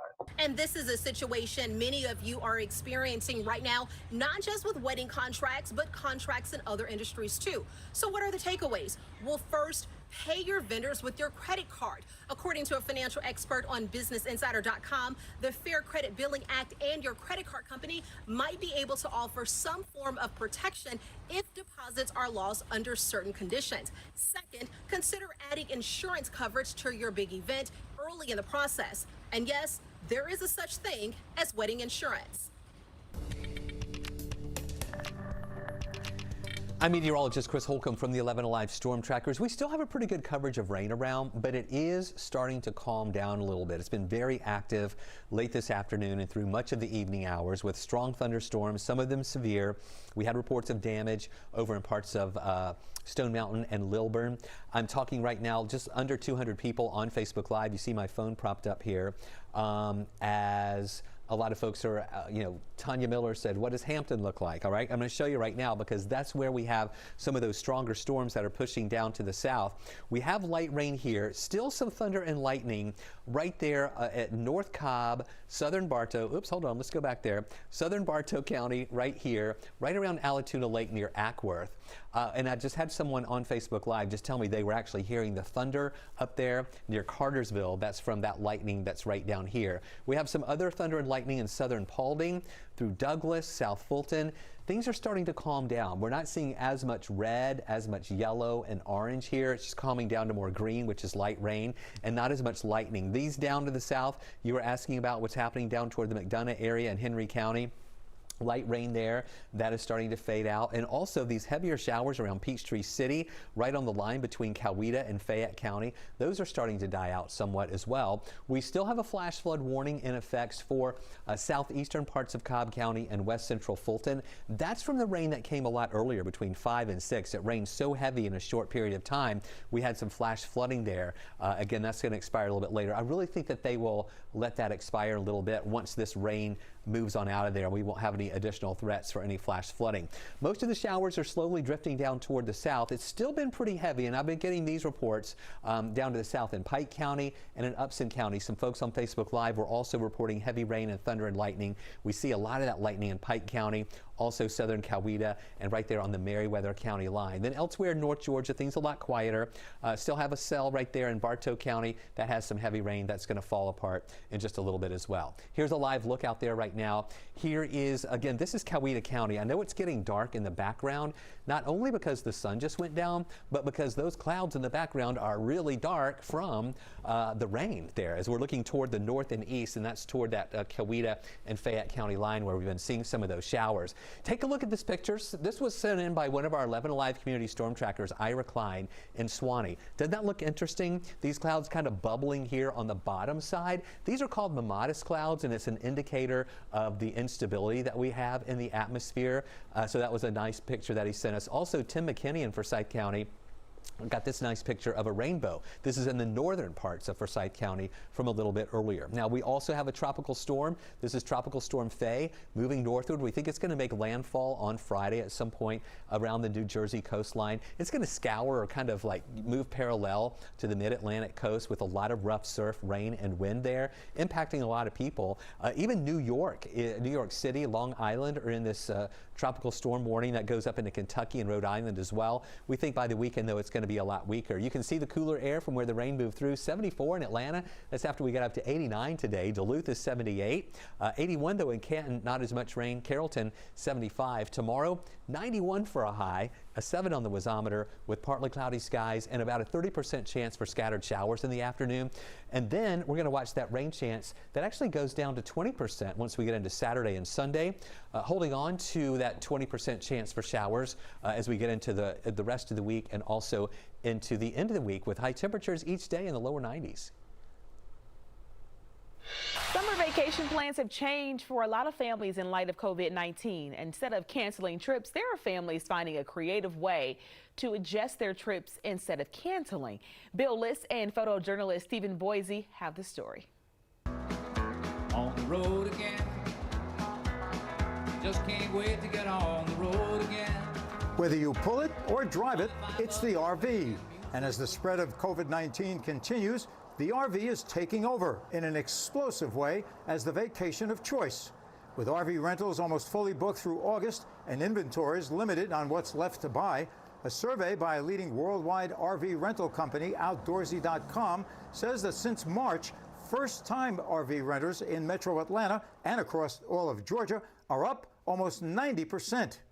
For Steve Lewis, owner of Lightning RV Rentals in Lawrenceville, it's been an explosion of business. But as soon as 1st of May hit, it's been a tsunami of business. We can't even answer all our phone calls. We stay 8 deep in the queue of calls to return or 20 deep for emails to return. It's a really good problem to have, but it's crazy. And faced with continuing worries about COVID-19, RV vacations relieve that anxiety of traveling by air, staying in hotels, and eating in restaurants. It's mostly families taking trips together. They're not wanting to fly. They're wanting to go isolate. You know, they want to go social distance themselves in the woods, and they got their own food, their own beds, their own towels. Right now, everyone's bringing their own stuff to cook with. Can't wait for the open road. For Buford residents Scott Mordesley, his wife Natalie, and their 2 children, it was something they always wanted to do, and COVID-19 pushed them over the edge. We weren't ready to get on a plane. Of course, a lot of planes you couldn't get on anyway, but we were just a little concerned around that. So we decided let's all jump in an RV. But we wanted to try it, and it would be a different, change of scenery, and I was ready to go. For the first-time RV users, Lewis says it's quite a learning curve. Well, we've nicknamed this year the season of RV 101 because every phone call starts off like, hey, we've never done anything like this before, but we were thinking about taking a trip in an RV. So next time you pass an RV on the road, it could be a first-timer. Slow down, give a smile. It's all part of the new normal in summer vacations. And I can't wait to get on the road again.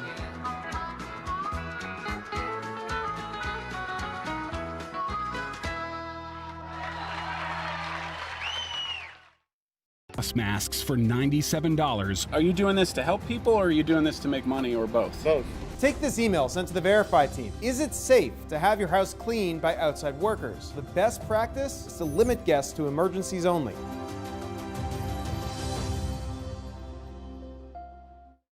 We know things are changing every day, but we're here with you. Continuous COVID-19 coverage during primetime. We're committed to giving you facts, not fear. On 11Alive News Primetime, weeknights from 8 to 11 on WATF. There are everyday actions to help prevent the spread of respiratory diseases. Wash your hands. Avoid close contact with people who are sick. Avoid touching your eyes, nose, and mouth. Stay home when you are sick. Cover your cough or sneeze. Clean and disinfect frequently touched objects with household cleaning spray. For more information, visit cdc.gov/COVID-19. This message brought to you by the National Association of Broadcasters and this station.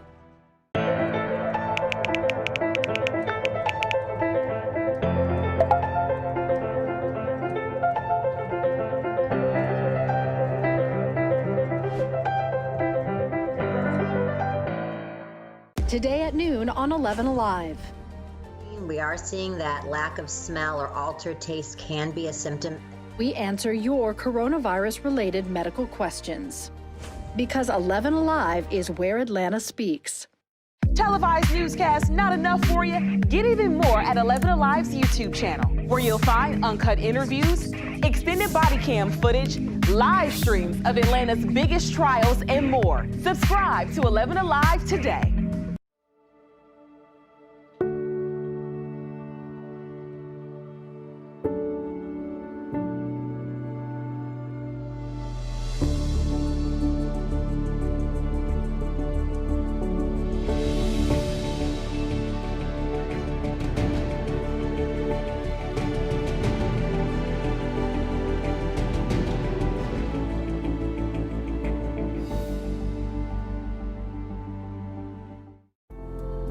In times of great uncertainty, some things become more clear.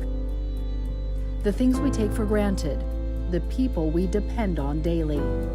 Here at 11Alive.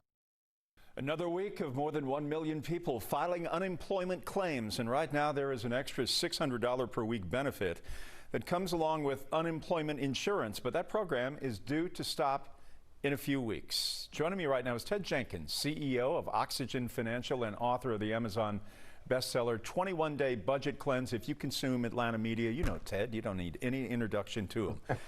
All right, Ted, great to have you on board again with us. So what happens when the extra unemployment paychecks run out?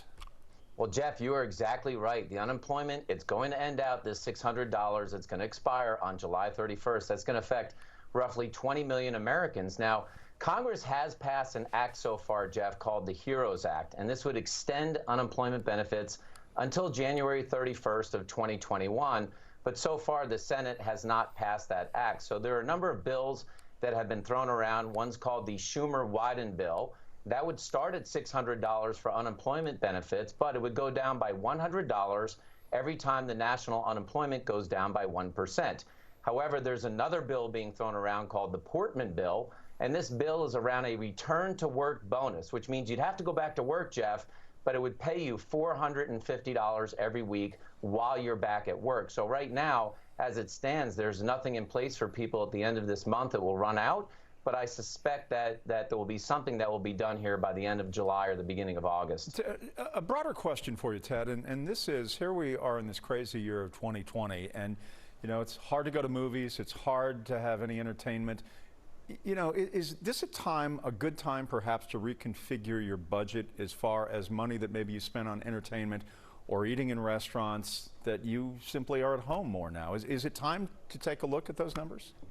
Well, I think it's eye-opening, Jeff, because certainly consumer behavior patterns, they are changing right now. And a lot of people during the coronavirus, they've been spending more money on things like food and health and online shopping. And you're right, they've been spending a lot less money on leisure and travel and entertainment and things like that. But it's a great time to dig into those credit card bills in your bank account and say, what memberships, what subscriptions am I just not using anymore that I don't need?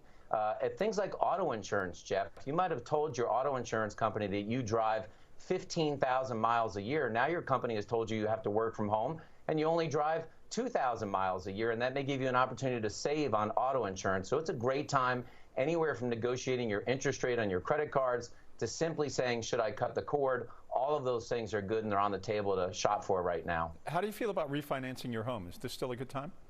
I love it, Jeff. I mean, look, interest rates are at a 30-year low at 3% for 30-year rates and 2.5% for 15-year rates. But you have to ask yourself this simple question. How much is it going to cost me to refinance? How much money will I save monthly? And will I be in my home long enough to recoup the cost of the refinance? And for those that are getting close to retirement, you got to remember, if you reset your 30-year mortgage, you might have to carry that mortgage into retirement and ask yourself, can I still really afford that payment while I'm retired? Ted, we are lucky to have you, and we are grateful to have you as well. Your insight and information always a great lift. Ted Thanks, Jenkins, Jeff. Thanks, CEO, you bet, CEO of Oxygen Financial and author and man about town. Thanks. Nose and mouth. Stay home when you are sick. Cover your cough or sneeze. Clean and disinfect frequently touched objects with household cleaning spray. For more information, visit cdc.gov/COVID-19. This message brought to you by the National Association of Broadcasters and this station.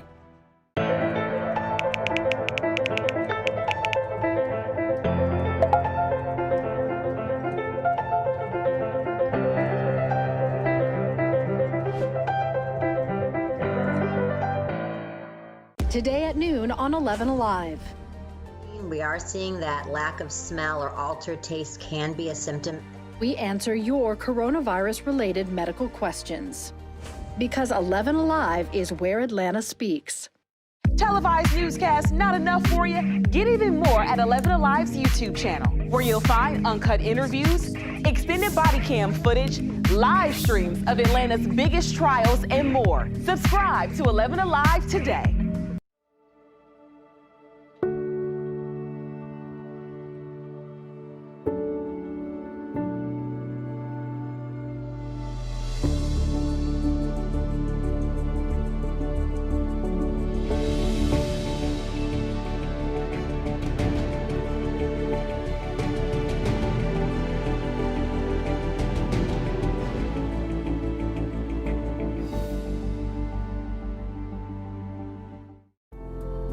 In times of great uncertainty, some things become more clear.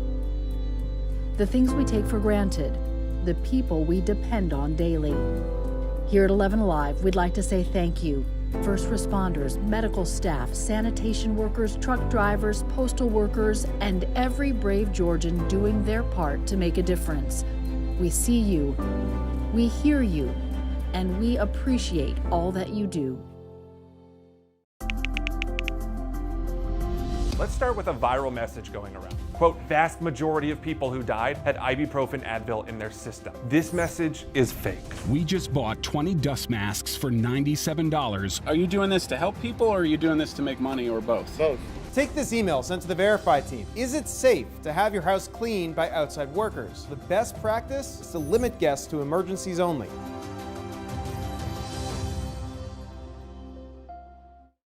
We know things are changing every day, but we're here with you. Continuous COVID-19 coverage during primetime. We're committed to giving you facts, not fear. On 11Alive News Primetime, weeknights from 8 to 11 on WATF. There are everyday actions to help prevent the spread of respiratory diseases. Wash your hands. Avoid close contact with people who are sick. Avoid touching your eyes, nose, and mouth. We are watching a lot of the showers and thunderstorms weaken a little bit, but not all of them have gone away. It's still pretty strong on the south side. Here in Atlanta, we mainly see light green here right now. That's after some heavy rain came through earlier with thunder and lightning, and starting to taper off a little bit with just the light rain that we're having inside the perimeter. Even the stuff over on the west side is weakening somewhat. Still a little bit of moderate rain in parts of northern Carroll, parts of eastern Polk County, southern Paulding, Douglas County, down into South Fulton. On the south side, that's where it's heaviest now in the southern parts of Coweta, right here in northern parts of Meriwether County, also down into Lamar County and into Upson County. Some folks on Facebook Live a few minutes ago were confirming the heavy rain and still seeing that thunder and lightning down there. We have about 24 lightning strikes in the past 15 minutes in this red box. Again, that's on the south side, and that's mainly continuing to push down toward the south as well. We're doing better here in Atlanta. Now, we're watching a few showers here on the north side that have redeveloped in the northern parts of Bartow County, some heavy rain there, and right on the Pickens and Dawson County line. They're not producing any lightning now, but just still some heavy rain. But most of North Georgia and northeast of the city have dried out after the strong storms came through there just a little bit earlier. Let me show you what we're watching out there right now. This is another live look in Coweta County, the city of Noonan, where the city itself in the downtown Noonan area hasn't seen much in the form of rain tonight, but over to the east, right there on the Fayette and Coweta County line, we had some dark clouds a little bit earlier, but things are calming down. Stay with us. We'll let you know if we'll see more showers redeveloping during the day tomorrow and if we expect rain for the weekend. All right, thanks a lot, Chris. With a case of coronavirus shutting down the varsity for the rest of the night. This is according to the owner and president. An employee tested positive 72 hours after their last shift. Following public health guidelines, they shut their doors today for deep cleaning and sanitizing, and they plan to do that and reopen up tomorrow. There's a lot of misinformation about COVID-19, and leading Emory epidemiologist Carlos Del Rio worries people are being inundated with misinformation. It's especially concerning as cases surge in the state. He sat down for a Mythbusters segment today. Caitlin Ross reports accurate information helps keep people safe. As the numbers go up, Dr. Del Rio worries people in Georgia have grown complacent about staying safe from the virus. No, you don't need to confront this virus. You can actually avoid it. Number two, it's not going to come up in a grocery to your house. It's going to come up with because you're close to somebody who's infected. Dr. Carlos Del Rio says people in Georgia should be doing everything they can to prevent getting the coronavirus. The state just set a new record with 2,322 positive cases in hospitals, and he worries the numbers will only go up if people aren't careful. When you go to the hospital and the hospitals are full and you cannot be taken care of, don't complain. Just realize that you're part of the problem. He says when people compare COVID-19 to the seasonal flu, they're just wrong. The data is very, very clear. COVID is about 20 times deadlier than the flu. So, yes, it's like the flu, but 20 times worse. Dr. Del Rio says Georgia is just a few days behind Texas and Florida for hospitalization rates. And by next week, the state could be in real trouble. So we need to take action right now. It surprises me that people are not realizing this. I mean, we are in a crisis situation. He does believe that students could go back to school within the next few weeks, but only if Georgia is able to slow community spread. He says schools should also be able to require masks and socially distance. Without those components, he doesn't think students should go back. Metro Atlanta YMCA's opened up in May, offering some recreation options for people who just want to get out of the house, right? But Tonight, they've learned that COVID-19 cases have forced closures at 3 YMCA sites. One on Peyton Road in northwest Atlanta is shut down on June 25th. The Camp High Harbor summer camps at Lake Burton and Lake Allatoona were also canceled for the season after a counselor tested positive. The president and CEO of the Metro Atlanta YMCA says campers and counselors all passed mandatory screening before they got there. She adds that YMCA facilities take a lot of precautions when it comes to COVID-19, including limiting group sizes and social distancing. President Trump is applying pressure for schools to reopen, threatening to cut funding for those that don't resume in-person classes.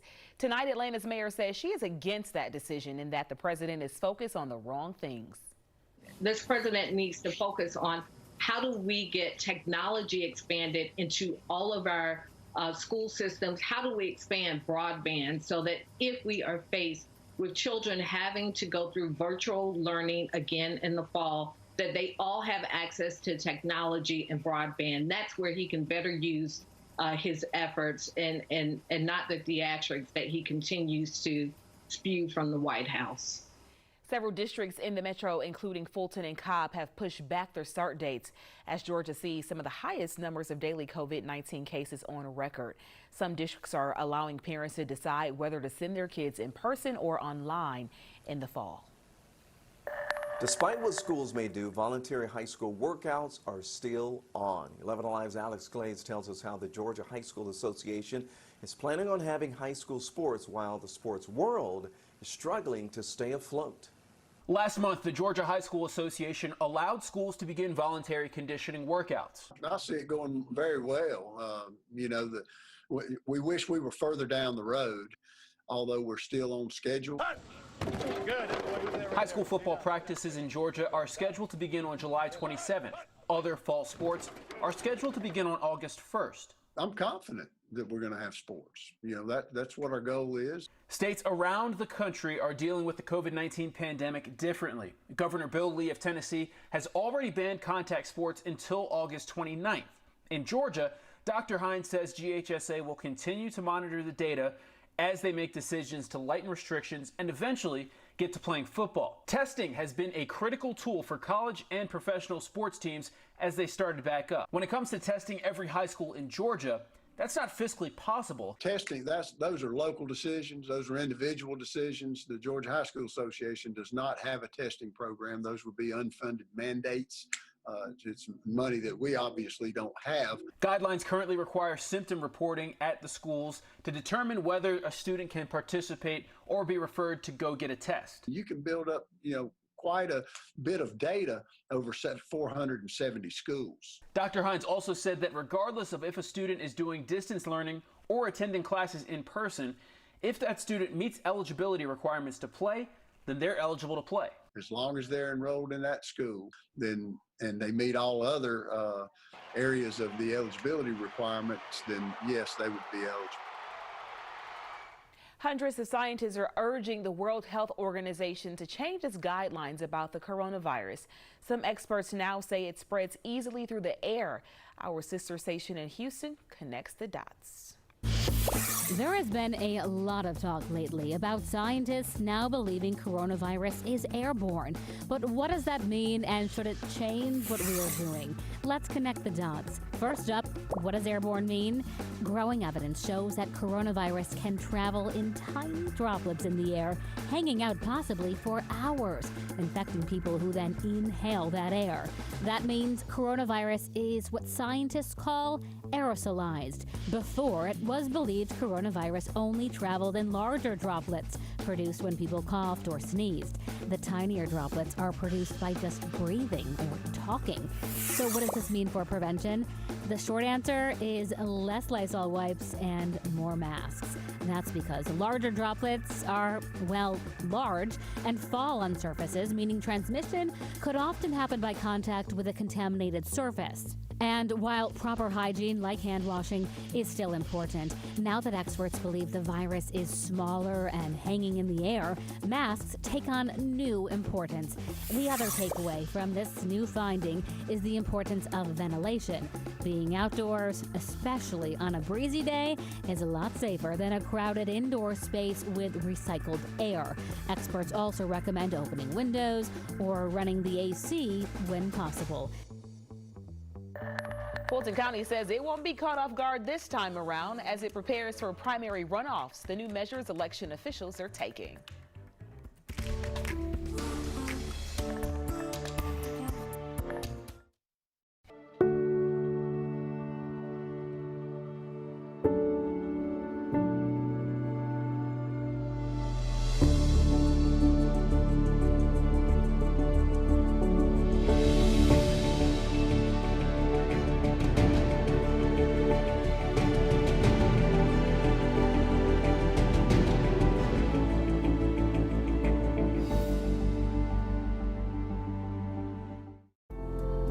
In times of great uncertainty, some things become more clear.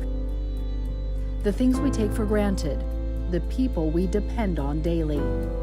Here at 11Alive, we'd like to say thank you.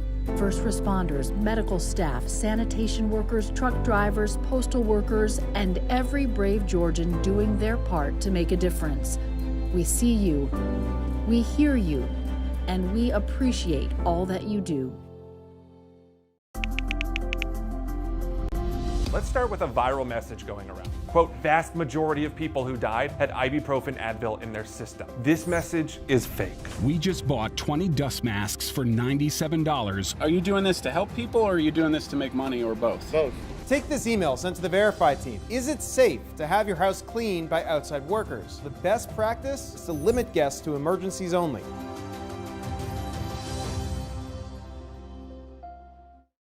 We know things are changing every day, but we're here with you. Continuous COVID-19 coverage during primetime. We're committed to giving you facts, not fear. On 11Alive News Primetime, weeknights from 8 to 11 on WATF. There are everyday actions to help prevent the spread of respiratory diseases. Wash your hands. Avoid close contact with people who are sick. Avoid touching your eyes, nose, and mouth. Stay home when you are sick. Cover your cough or sneeze. Clean and disinfect frequently touched objects with household cleaning spray. For more information, visit cdc.gov/COVID-19. This message brought to you by the National Association of Broadcasters and this station.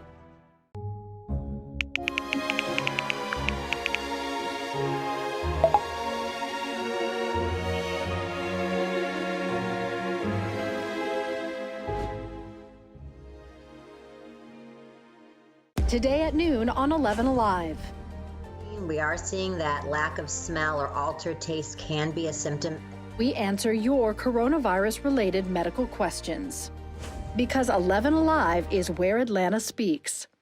Televised newscasts not enough for you? Get even more at 11Alive's YouTube channel, where you'll find uncut interviews, extended body cam footage, live streams of Atlanta's biggest trials, and more. Subscribe to 11Alive today.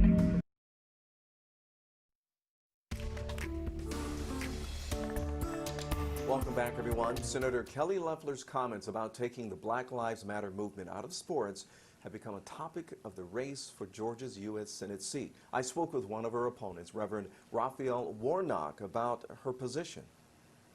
And I want to speak for all Americans who feel like they don't have a voice, who feel like they're going to be canceled. The folks at the WNBA are all trying to find themselves on the right side of history. She's finding herself on the wrong side of history. Reverend Raphael Warnock is making reference to Republican Senator Kelly Loeffler's comments about not wanting WNBA players to wear uniforms supporting Black Lives Matter. Warnock is one of many challengers for Loeffler's seat in November. I'm not going to let a political movement tear our country apart. She's already said that she believes that Black Lives Matter is nothing more than a political movement. It does not belong in sports. What do you think about that? People are literally dying on the streets. And she's playing politics. In fact, the worst kind of politics, the politics of division and fear. Black Lives Matter simply seeks to affirm the humanity of all citizens, to uplift the great American creed of equal protection under the law. We also talked about the uptick in violence in Atlanta, especially the tragic death of 8-year-old Secoria Turner over the 4th of July weekend. How do we curb the recent violence right here on our streets? Warnock says he does not believe it starts with more policing. And justice is what love looks like in public. We got to listen to the most marginalized members of the human family, parents who are struggling, trying to make a way out of no way. Now is the time for us to turn toward each other and not on each other through the politics of division, bigotry, and hate. Preparations are underway for primary runoffs in Fulton County. Election officials are hoping to avoid some of the mistakes they experienced last time around. Remember that? Precincts stay open to accommodate long lines, and some poll workers didn't seem to know how to use the new machines. When it comes to the August 11 runoff, election officials say they won't be caught off guard.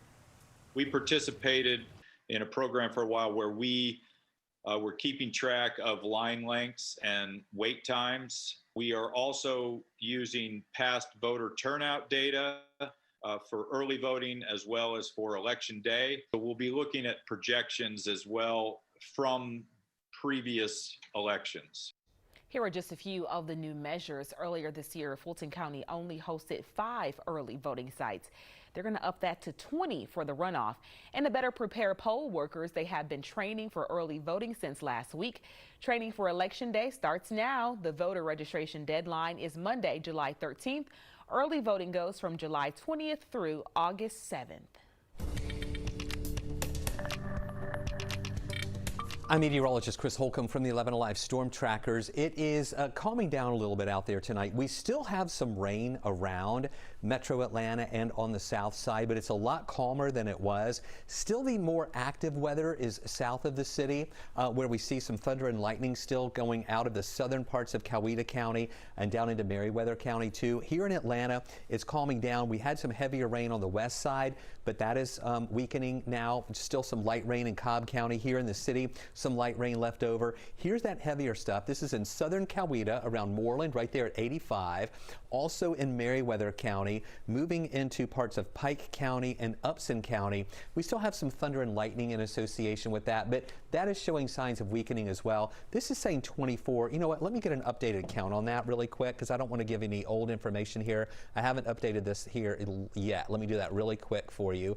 Earlier it was showing 24. Now it's showing 12. So about half as many lightning strikes as what we had just a little while ago when I was showing you this earlier. And you can see how that's also sinking down toward the south. Again, here in the metro Atlanta area, things are calming down. One little blip just kind of popped up there in a western Walton County with some heavy rain. We've also been seeing a little bit of those popping up as well in Pickens County, the Dawson County line, Bartow County line, Cherokee County line, a little bit in South Floyd starting to pop up. So still a few little showers out there, but for the most part, things are starting to stabilize and get a little quieter out there tonight as well. Take a look. I have another picture to show you. Remember I showed you the picture earlier from Ira Klein, one of our 11Alive community storm trackers, of the Momatis clouds, those bubbles at the base of a cloud here. Usually when storms are ending and we get some sinking air within the clouds. And this is another picture of some of those Momatis clouds from Michelle Timothy and Alpharetta, but these are enhanced as the sun was setting. It kind of enhanced that base of that cloud. So an interesting picture there. Thank you, Michelle, for that. Here's a look at the weather headlines. We are going to see the rain chances lowering tomorrow to about a 30% chance for showers. Then it goes to a 20% chance on a Saturday and also on Sunday.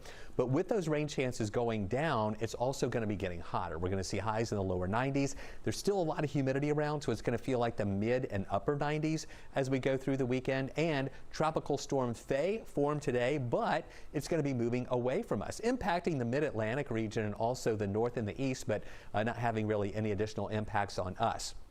Our high today was 89. The average high for this time of year is 89, so we were right on target this afternoon. Low this morning was 73, kind of mild. Now, this is showing us 0 rain at Hartsfield-Jackson. I know a lot of folks around the city did get rain, but nothing officially in the rain bucket at Hartsfield-Jackson. And we're going to be mainly dry out there tonight as those showers diminish. In the morning, a dry start, but still mild in the 70s. And we warm up quickly with a good bit of sunshine early in the morning. We're already up to 79 degrees at 9 o'clock, and then we top off at 91 in the afternoon. We'll go with the 7 on the wasometer, 30% chance for some showers in the area. Tonight, as you can see, those showers diminishing. It's a dry start in the morning, Dry at lunchtime, and then in the afternoon tomorrow, a little bit of green showing up, just indicating about a 30% chance that you'll get hit by a shower. And then look at that 20% chance for a shower on Saturday and Sunday, with high temperatures in the lower 90s, but feeling like mid and upper 90s. Monday back to a 30% chance for showers, and then low rain chances again Tuesday, Wednesday, and Thursday. 93 for highs on Wednesday and Thursday, and with the heat index, then it'll be feeling like it's closer to 100. Camp Braveheart is a place for patients at Children's Healthcare of Atlanta to find some understanding, build friendships, and make some memories. It's usually at Camp Twin Lakes in Rutledge, but this year they've had to prove that they don't have to be at camp to share experiences and support one another. Their pandemic plan was to bring Camp Braveheart to the kids virtually, and every camper is the epitome of Brave Conquers Fear. 15-year-old Demarius is a 5-year veteran at Camp Braveheart. She's had 3 open-heart surgeries, but always keeps smiling. She's a 10th grader at Discovery High School who loves cooking and dancing. Every day is Silly Sock Day for 8-year-old Zolan. He's battled heart defects all his life, his first procedure at 5 months old. He loves bright colors and got his dog Goku into the Tie-Dye Tuesday fun. 7-year-old Coleman is the greenhorn of the group. He loves arts and crafts and enjoyed creating his own obstacle course. Strength on the course and through all his heart procedures. Coleman was a little shy at first, but enjoyed the camp videos and activities right away. He can't wait to be part of it again next summer. The camp director says virtual camp was a unique opportunity for more kids to be part of the summer camp experience because they never had to leave the hospital room. We'll be right back. Because 11Alive is where Atlanta speaks. Televised newscasts not enough for you? Get even more at 11Alive's YouTube channel, where you'll find uncut interviews, extended body cam footage, live streams of Atlanta's biggest trials, and more. Subscribe to 11Alive today.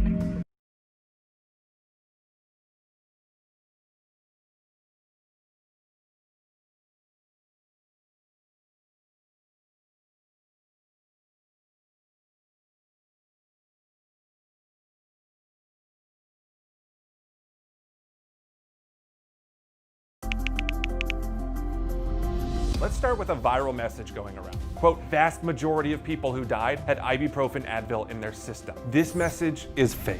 We just bought 20 dust masks for $97. Are you doing this to help people, or are you doing this to make money, or both? Both. Take this email sent to the Verify team. Is it safe to have your house cleaned by outside workers? The best practice is to limit guests to emergencies only.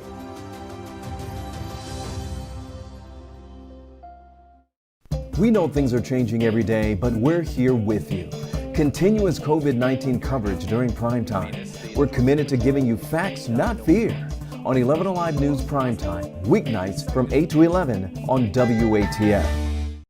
There are everyday actions to help prevent the spread of respiratory diseases. Wash your hands. Avoid close contact with people who are sick. Avoid touching your eyes, nose, and mouth. Stay home when you are sick. Cover your cough or sneeze. Clean and disinfect frequently touched objects with household cleaning spray. For more information, visit cdc.gov/COVID-19. This message brought to you by the National Association of Broadcasters and this station.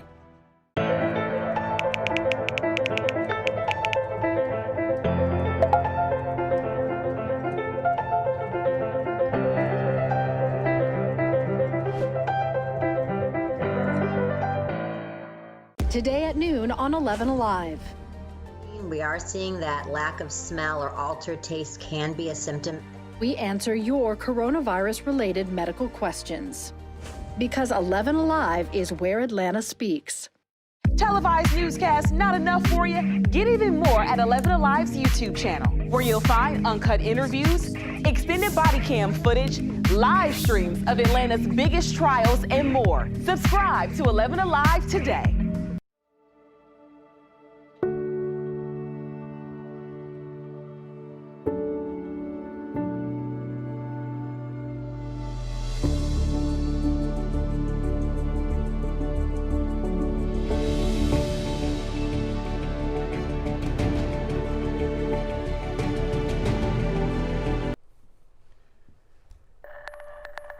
We're watching a lot of those showers diminish here tonight. Tomorrow, the rain chances will be a little bit lower at 30% in the afternoon with highs near 91.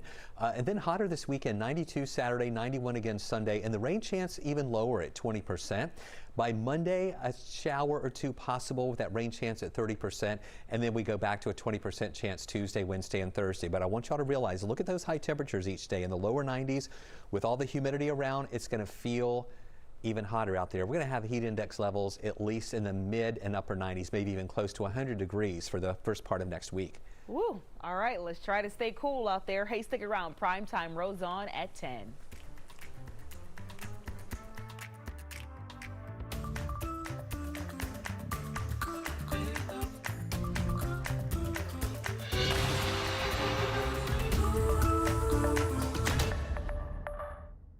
Workers. The best practice is to limit guests to emergencies only.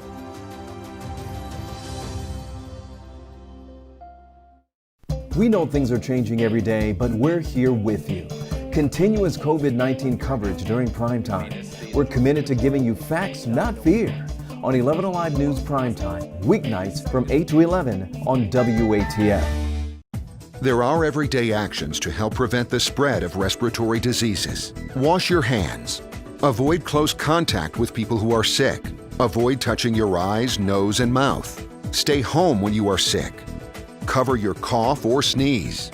Clean and disinfect frequently touched objects with household cleaning spray. For more information, visit cdc.gov/COVID-19. This message brought to you by the National Association of Broadcasters and this station.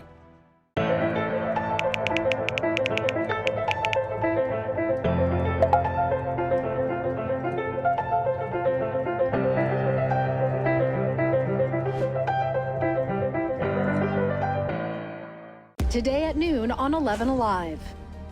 We are seeing that lack of smell or altered taste can be a symptom. We answer your coronavirus-related medical questions. Because 11Alive is where Atlanta speaks. Televised newscasts not enough for you? Get even more at 11Alive's YouTube channel, where you'll find uncut interviews, extended body cam footage, live streams of Atlanta's biggest trials, and more. Subscribe to 11Alive today.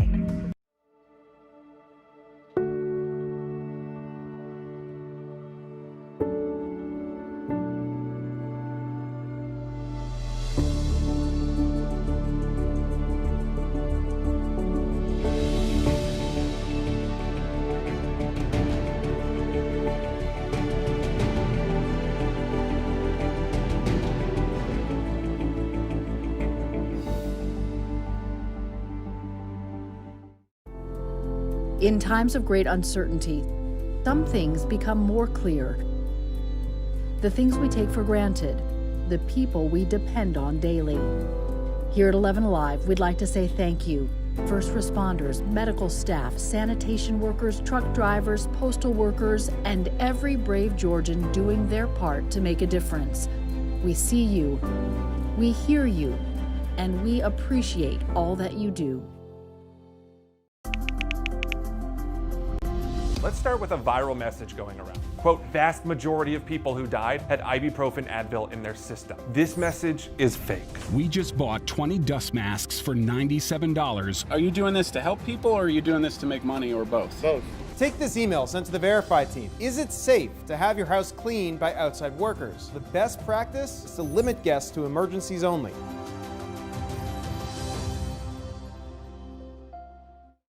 We know things are changing.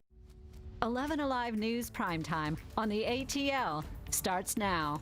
New tonight at 10. For many people recovering from COVID-19, that's not the end of their symptoms. We look at the potential long-term effects of the virus. A 9-year-old boy caught in crossfire. Tonight, we hear from his mother about how he is faring. Plus, the pandemic is not putting a stop to high school football, how coaches and parents are preparing for the season. First tonight, testing across Metro Atlanta has been very difficult to access over the past week. We have heard from viewers frustrated that they are having to wait up to 2 weeks to get an appointment. Now, it is unclear if the increased demand is fueled by those who are actually ill or just fear exposure. But today, the Department of Public Health announced another 2,800 new COVID cases in the state. Testing has definitely ramped up in the past month, with twice as many test results reported each of the past 2 weeks. Then, at the end of May, the numbers reported by the DPH are actually results received, not a count of how many tests were conducted. Now, over the past week, more than 117,000 test results were reported to DPH. So hidden inside of all those numbers are the COVID-19 patients who don't recover. Not really. They're the patients who did beat the virus itself, but now they are suffering long-term and serious side effects. How many are there, and will they ever get back to full health? The NIH doctor trying to get answers talked tonight with John Sherrick. We've been hearing their stories too. It's a long road ahead. Patients who recovered from COVID-19, but weeks and months later are still having to live with serious damage the virus did to their bodies, including damage to the lungs, or kidneys or other organs, or to the nervous system or brain. Patients losing their memories, their balance. I'm still not myself. I get tired very, very fast to go up the stairs, to come down the stairs. It's hard. They complain of mental fogginess, not being able to think clearly at all. Dr. Avindra Nath of the National Institutes of Health says no one knows yet why the virus causes long-term or possibly permanent damage to some patients, or to how many. Apparently there are thousands of them. Dr. Nath says it's not even clear yet how many of the former COVID patients suffering long-term damage might have had pre-existing conditions.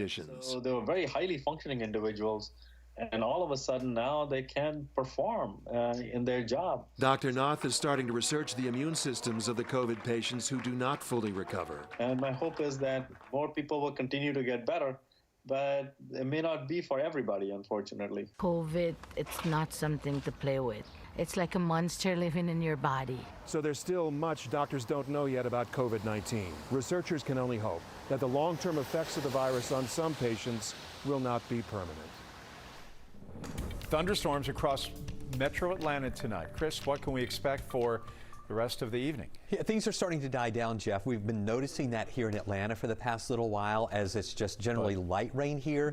But on the south side, that's where we have more of that heavy rain, and still some thunder and lightning that's taking place right now, mainly down in the southern parts of Coweta County, Meriwether County, and also into Pike County. You can see that trend is that things are a lot quieter here in the metro area, and everything's shifting down toward the south. We still have some light rain left in the city and areas to the south of us, and parts of Clayton County, also into Henry County near McDonough. Some light and maybe some moderate rain. Here's the heaviest rain, southern Coweta, also over into Heard County. A new lightning strike right there. You're hearing thunder right now over there in Heard County. And then as you move down through parts of northern Meriwether County and into Pike and also Upson County, that's where we still have some moderate to heavy rain and some lightning. About 13 lightning strikes in the past 15 minutes in that red box. And again, that's drifting down to the south. And we'll see that weakening too. We have seen the lightning count with that diminish somewhat, which is indicating that weakening trend. Elsewhere on the north side, we have a couple spotty showers that developed, and they're dying out in the northern parts of Bartow County, northern Cherokee, also on the Pickens and Dawson County line. Southern Floyd County, a little shower just popped up. That's also going to be diminishing as well. And it's quieter in north and northeast Georgia. The air is more stable after the storms moved through there a little bit earlier. Take a look at what we're watching out there right now. This is a live look in Rome where it is dry. The roads are dry. Not much happening in Rome. A little bit of a breeze there. And then look at this picture from Tim McKinney, one of our 11Alive community storm trackers in North Forsyth County. The rainbow after the storms moved through a little bit earlier. Stay with us. We'll let you know whether or not we'll see additional storms redeveloping tomorrow or into the weekend. More on that in just a few minutes. Shooting we first brought you as breaking news last night. A 9-year-old was shot in East Atlanta Village and now is recovering. Police say that shots were fired toward a group of people. 11Alive's Naima Abdullahi has been following this story all day and just spoke with the family. Naima, what have we learned so far tonight? His name is Giovanni Carson, just 9 years old, an honor roll student. Now recovering from those gunshot wounds, his family tells me that the violence must stop. Another mother in Atlanta, heartbroken that her child was struck by a bullet. Kiana Carson says she's fortunate that her son, Giovanni, survived. I'm very blessed that my son is here. We just praying that his motor skills come back to where he has no complications or anything. She says he's been in and out of surgery all day at Children's Healthcare of Atlanta, Police say around 9 p.m. near the intersection of Flat Shoals and Glenwood Avenue, shots were fired into a group of people. There were 3 victims, including the 9-year-old. The mother says her son was hit 4 times. She says it's a miracle that he's alive and recovering. My reaction was my baby, like, I'm rushing to him. And I was like 30 minutes away. This shooting comes just less than a week after the deadly shooting that took the life of 8-year-old Sequoia Turner, an innocent child shot dead. That heartache is one that Kiana can relate to. My condolences go out to the family because I feel her pain because I was in the same fear. Just so happened my baby was blessed to still be here and to recover from the gunshot that shouldn't have been fired. And Giovanni's family tells me that they set up a GoFundMe account to help them during this time as their son recovers. For a link to that, visit 11alive.com. Thanks, Naima. So police have not released any information on possible suspects involved. We are staying on top of this story and we'll bring you updates as we get them. It has been less than a week since the violent July 4th holiday weekend where more than 30 people were shot in Atlanta, including an 8-year-old child. According to NBC News, cities across the country are seeing a surge in gun violence, and it is hitting communities of color the hardest. We know Atlanta saw a recent climb in violent crime compared to last year, and the numbers are up in Chicago, Philadelphia, New York City, all these big cities. And medium cities like Louisville also saw a recent spike, with 75% of those victims being African American. Jeff, there are a lot of factors that contribute to these high numbers today. Mayor Bottom says the pandemic, economy, and other factors have brought people to a boiling point. And people are out of work and people are dying of COVID. The systemic issues related to access to health care, jobs, etc., and even trauma care, because so many in our communities have post-traumatic stress syndrome and don't even know to call it that, but it's boiling up and it's spilling out, and unfortunately innocent children and lives are being lost. Mayor Bottoms, of course, talking about 8-year-old Sequoia Turner. She was killed over the weekend riding in the car with her mom when someone opened fire on that car. Today we learned more about funeral plans for Sequoia. A viewing is going to take place next Tuesday. That's from 1 to 6 p.m. at the Murray Brothers Funeral Home on Utoy Springs Road. On Wednesday, she will be laid to rest following a celebration of her life at New Calvary Missionary Baptist Church on Melrose Drive. Supporters of a Confederate monument in Douglas County interrupted a news conference that was calling for the statue's removal. A group of activists want the statue removed from the courthouse grounds, but supporters say the statue is a part of history. Hope Ford has more on both sides and what they want. It's dividing community. Okay, will you give me a chance to talk? Activists calling for the removal of the statue in Douglas County immediately met with yells of opposition. If you want to have your own press conference, okay, I'm going to ignore you. Triana James led the press conference in front of the over 100-year-old statue. The monument, erected to honor Confederate soldiers in the county, was moved to the front of the courthouse in 1998. Activists say it no longer belongs there. This statue has a place, and its place is within a museum. Many speakers pointed to Douglas County's diversity and say the statue only represents one side. The Confederacy was fighting for state rights. One of those state rights was slavery. So it does not represent all people. But their message was hard to hear at times. Cesar Gonzalez was by far the loudest in his opposition. He says the monument should remain and others should be built in the county. To have several monuments to represent the diversity of the community, not just one faction saying what everybody else has to do. During this interview, activists called Gonzalez out for interrupting. We couldn't get our message off clearly because he was talking while we were talking. Eventually, everyone went their separate ways, agreeing to disagree. Supporters of the statue say whether it remains or not should be put up for a vote. Activists say they will hold a forum for both sides to hopefully talk calmly about the issue. Expect Friday night lights this fall because high school football is moving forward amid the pandemic. Up next, we hear from coaches and parents about that decision. Have your house cleaned by outside workers. The best practice is to limit guests to emergencies only.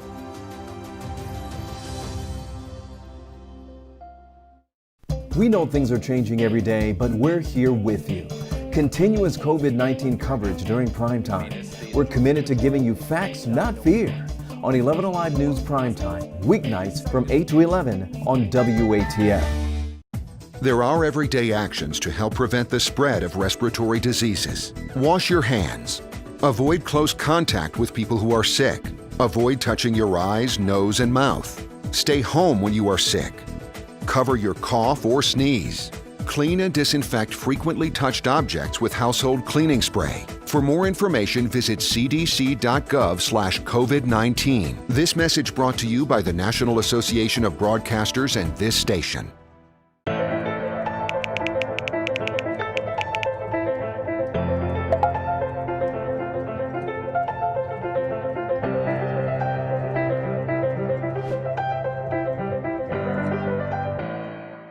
Today at noon on 11Alive.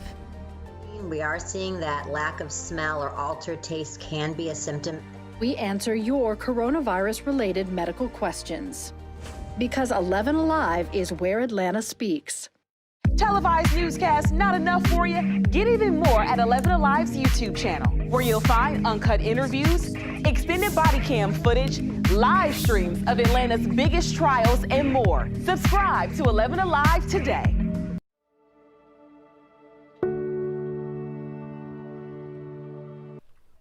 Despite the rise in COVID-19 numbers, the high school football season is still on the schedule, at least for this early part of July. Since last month, high school football teams have been on the field, and they have been amidst in what has been described as voluntary workouts. Natisha Land spoke with coaches and parents about the upcoming season. She is live outside Maynard Jackson High School for us. Well, Aisha, as we know, COVID-19 has wiped out sports since March. The Ivy League colleges and universities just canceled their sports for the rest of the year, and just this week, APD canceled fall sports for their middle schools. But JV and varsity teams at high schools like Maynard Jackson, which is right behind us, are still on schedule. For about a month, the Lithia Springs Lions have been back on the field. We're just trying to keep them spread it out and, just for protection. They meet in small groups of 25 players twice a week for 2-hour workouts. During the normal year, they'd meet daily for 3 to 4 hours. It's tough all around for coaches because you want to win and you want your kids be back around your kids. Coach Corey Jarvis says he's had to send 2 players home before practice for failing COVID guidelines. We got to protect our kids. Some parents have pulled their kids altogether over rising COVID numbers. I'm confident that we're going to have sports. That's what our goal is, and that's what we're working toward. The Georgia High School Association is optimistic about high school sports staying on schedule, despite some players testing positive for COVID-19. Gwinnett County Public Schools say 9 student athletes have tested positive for the virus since conditioning practices began.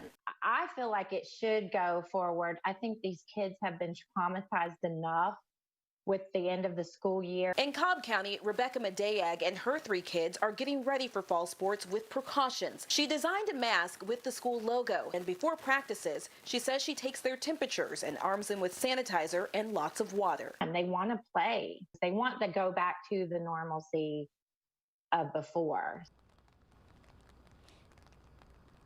And the Georgia High School Association says right now it's just too early to make a determination about canceling the full season. However, actual full practices for football are scheduled to start on July 27th. All right, we'll see how that goes. There is a long time to go before a final decision is made on that. We'll see. Chief Meteorologist Chris Holcomb joins us again. Chris, how about less rain in the coming days? We're in one of those kind of cycles, aren't we? We are, and I do think we'll see the rain chances coming down, even though it's going to be kind of a typical summertime pattern with really hot air over the next few days in the lower 90s. A lot of humidity around that could bubble up some of those showers around, but I don't think we'll be seeing as many around as we've been dealing with today or in days past. And we're seeing the showers diminishing around metro Atlanta right now. It's pretty active here late afternoon and through the evening with some strong thunderstorms that moved through. Now the strongest of the activity is well down to the south. Still a little bit of light rain here in Atlanta.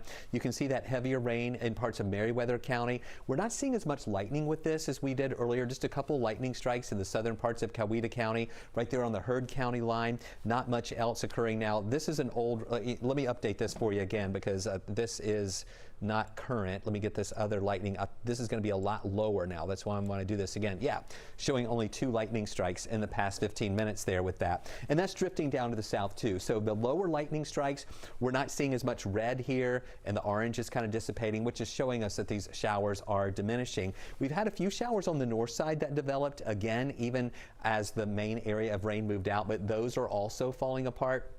In Pickens, Cherokee County, also in southern Floyd County, and northeast Georgia is calmer after a pretty active day there earlier as the air is more stable. And so once we get rid of this, I don't expect to see much additional rain developing tonight. Take a look at these pictures. We have some really cool shots taken by our 11Alive community storm trackers. This is from Ira Klein and Swanee. These are actually mammatus clouds. These occur sometimes. We don't see these that often, but usually after a storm moves through, and within the base of the cloud you get some sinking air there, and it almost looks like bubbles developing there on the base of that cloud. So thank you, Ira and Swanee, for sending that. And then Michelle Timothy also saw some of the mammatus clouds. This is in Alpharetta, but these clouds were enhanced as the sun was coming down, and you can see those kind of bubbles there on the bottom side of that a little bit better, as well, with some different colors. So Michelle, thank you for sending us that. Now look at the temperatures. As the rain came in today, we got up to 89 for a high before the rain, and then after the rain it cooled down pretty quickly into the 70s, and we're still in the 70s right now in most places. 74 in Atlanta, 74 also in Marietta, and we'll see temperatures in the 70s early in the morning too, about 72. We may only drop another 2 degrees, but it's going to be really muggy in the morning, and there might even be some spots with some fog around, especially in the areas that had some heavy rain today. 91 for a high, 7 on the wasometer, 30% chance for a shower. These showers that are still out there tonight are dying out. It's going to be a dry start in the morning, lunchtime still dry. In the afternoon, you're not seeing a lot of green here on the map, so only about a 30% chance that you'll get hit by a shower tomorrow afternoon into the evening, and then everything dies out again. And then going into Saturday, mostly sunny skies to start on Saturday. In the afternoon, with the heat and humidity, there's the chance for a couple of showers that'll bubble up. I'm going with the 20% chance for that. This model not showing anything at all, so let's hope that one is the one that's got it right, and we'll see a dry day. But it will be warm, 92 for a high Saturday, 91 on Sunday, just that 20% chance for a shower. With the humidity around, though, it's going to feel a lot warmer. Back to a 30% chance Monday, and then Tuesday, Wednesday, and Thursday, a 20% chance for showers with highs even warmer, 91 Tuesday, 93 Wednesday and Thursday. With the heat index, it'll feel like it's closer to 100 degrees for the middle and end of next week. Take a look at your weather wow moment for the day. This is a great shot that came in from one of our 11Alive community storm trackers. If we're going to have that showing up, we'll be able to see a picture of the sunrise, I believe, from earlier this morning. There you go. From Alan Grime in the Roswell area. The nice colors in the sky there. Beautiful pool in his backyard as well. So thank you, Alan, for sending us that weather wow moment. We'd love to see your weather wow moment. And Alan's one of our 11Alive community storm trackers. You can be one too. On Facebook, just search 11Alive storm trackers. Ask to become a member of that group. And folks are all day sharing weather information, weather pictures, and weather videos. And we often share that on TV too. A couple in a tough spot. They have to decide, all right, keep their wedding date or pay a $6,500 fine. How the unexpected pandemic is turning their special day into a nightmare. Diseases. Wash your hands. Avoid close contact with people who are sick.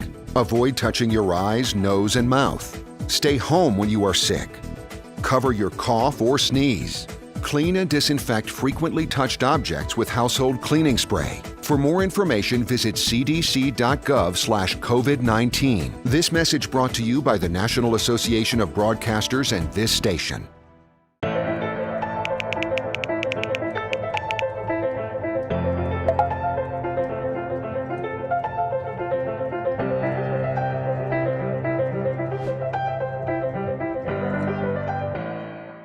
Today at noon on 11Alive. We are seeing that lack of smell or altered taste can be a symptom. We answer your coronavirus-related medical questions. Because 11Alive is where Atlanta speaks. Televised newscasts not enough for you? Get even more at 11Alive's YouTube channel, where you'll find uncut interviews, extended body cam footage, live streams of Atlanta's biggest trials, and more. Subscribe to 11Alive today.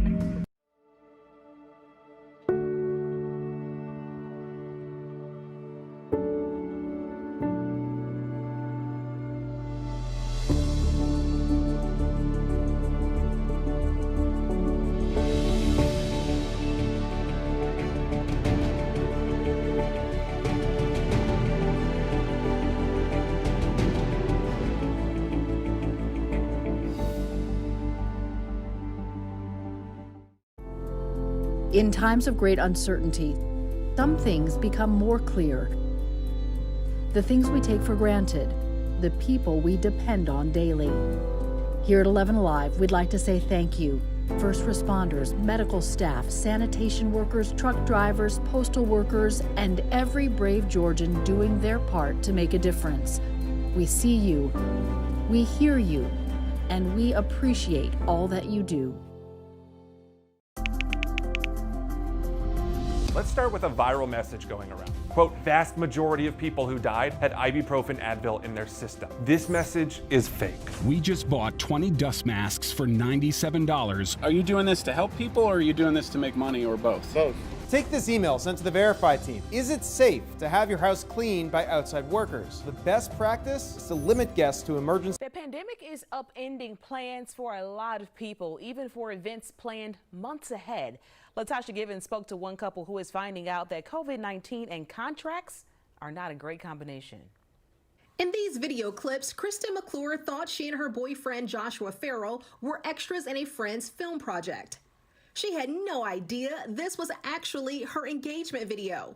That was February, and they set their wedding date in September. But the coronavirus became a pandemic and now a major problem for these high school sweethearts. We just simply don't feel comfortable. We can't in good conscience go forward with the wedding on our original date. And so we were asking to move it next year around the same date. But Farrell says the venue they've chosen is only offering flexibility at a huge financial cost. The venue came back to us and said, well, you know, if you move it, then you'll have to forfeit your deposit. You'll have to pay an extra $6,500.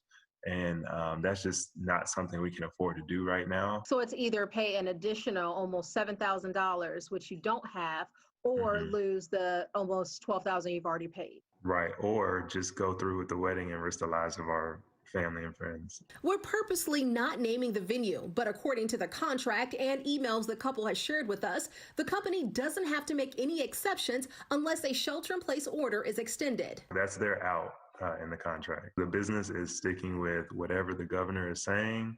You know, they're saying we're open with pretty much no restrictions, so we're open for business. Farrell says the venue says it has a social distancing plan in place, but the whole idea puts a damper on their dreams. You know, in the grand scheme of things, when you dream about a wedding, you don't dream about being on a dance floor 6 feet apart from people. Just that stress of just not being able to fully be excited about this day we've been dreaming of our entire lives has just been a lot. And this is a situation many of you are experiencing right now, not just with wedding contracts, but contracts in other industries too. So what are the takeaways? Well, first, pay your vendors with your credit card. According to a financial expert on businessinsider.com, the Fair Credit Billing Act and your credit card company might be able to offer some form of protection if deposits are lost under certain conditions. Second, consider adding insurance coverage to your big event early in the process. And yes, there is a such thing as wedding insurance. All right, those are some really good tips. We hope it works out for them. That's a lot of money to throw away. A lot of money. Yeah. All right, Jeff, time for me to head out to get ready for Up Late, coming up on 11Alive at 11 p.m. I'll see you there. All right, Aisha, we'll look for you at 11 o'clock over on 11Alive. Here's what's coming up on the Big 36 where news is king. Fulton County says it won't be caught off guard this time around as it prepares for primary runoffs. The new measures election officials are taking coming up.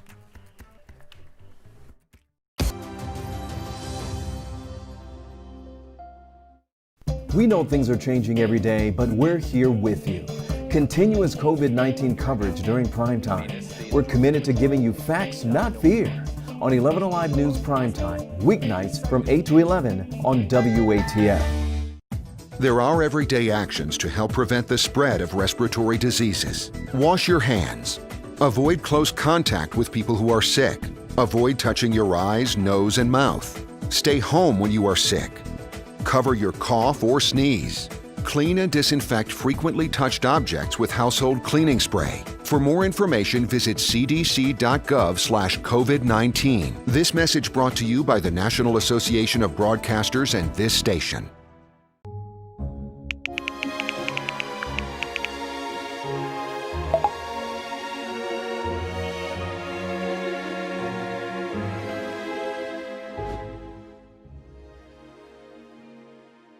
Today at noon on 11Alive. We are seeing that lack of smell or altered taste can be a symptom. We answer your coronavirus-related medical questions. Because 11Alive is where Atlanta speaks. Televised newscasts not enough for you? Get even more at 11Alive's YouTube channel, where you'll find uncut interviews, extended body cam footage, live streams of Atlanta's biggest trials, and more. Subscribe to 11Alive today.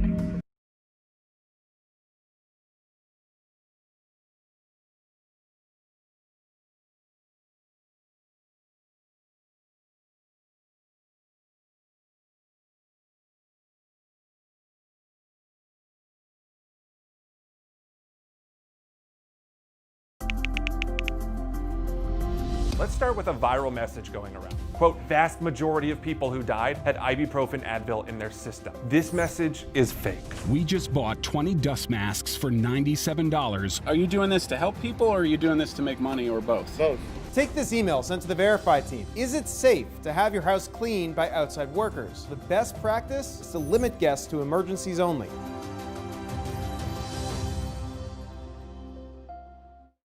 We know things are changing every day, but we're here with you.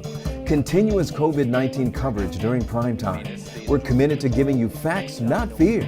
On 11Alive News Primetime, weeknights from 8 to 11 on WATF. There are everyday actions to help prevent the spread of respiratory diseases. Wash your hands. Avoid close contact with people who are sick. Avoid touching your eyes, nose, and mouth. Stay home when you are sick. Cover your cough or sneeze. Clean and disinfect frequently touched objects with household cleaning spray. For more information, visit cdc.gov/COVID-19. This message brought to you by the National Association of Broadcasters and this station.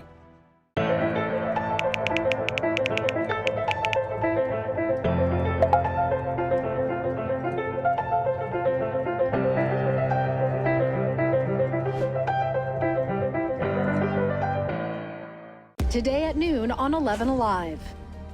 We are seeing that lack of smell or altered taste can be a symptom. We answer your coronavirus-related medical questions.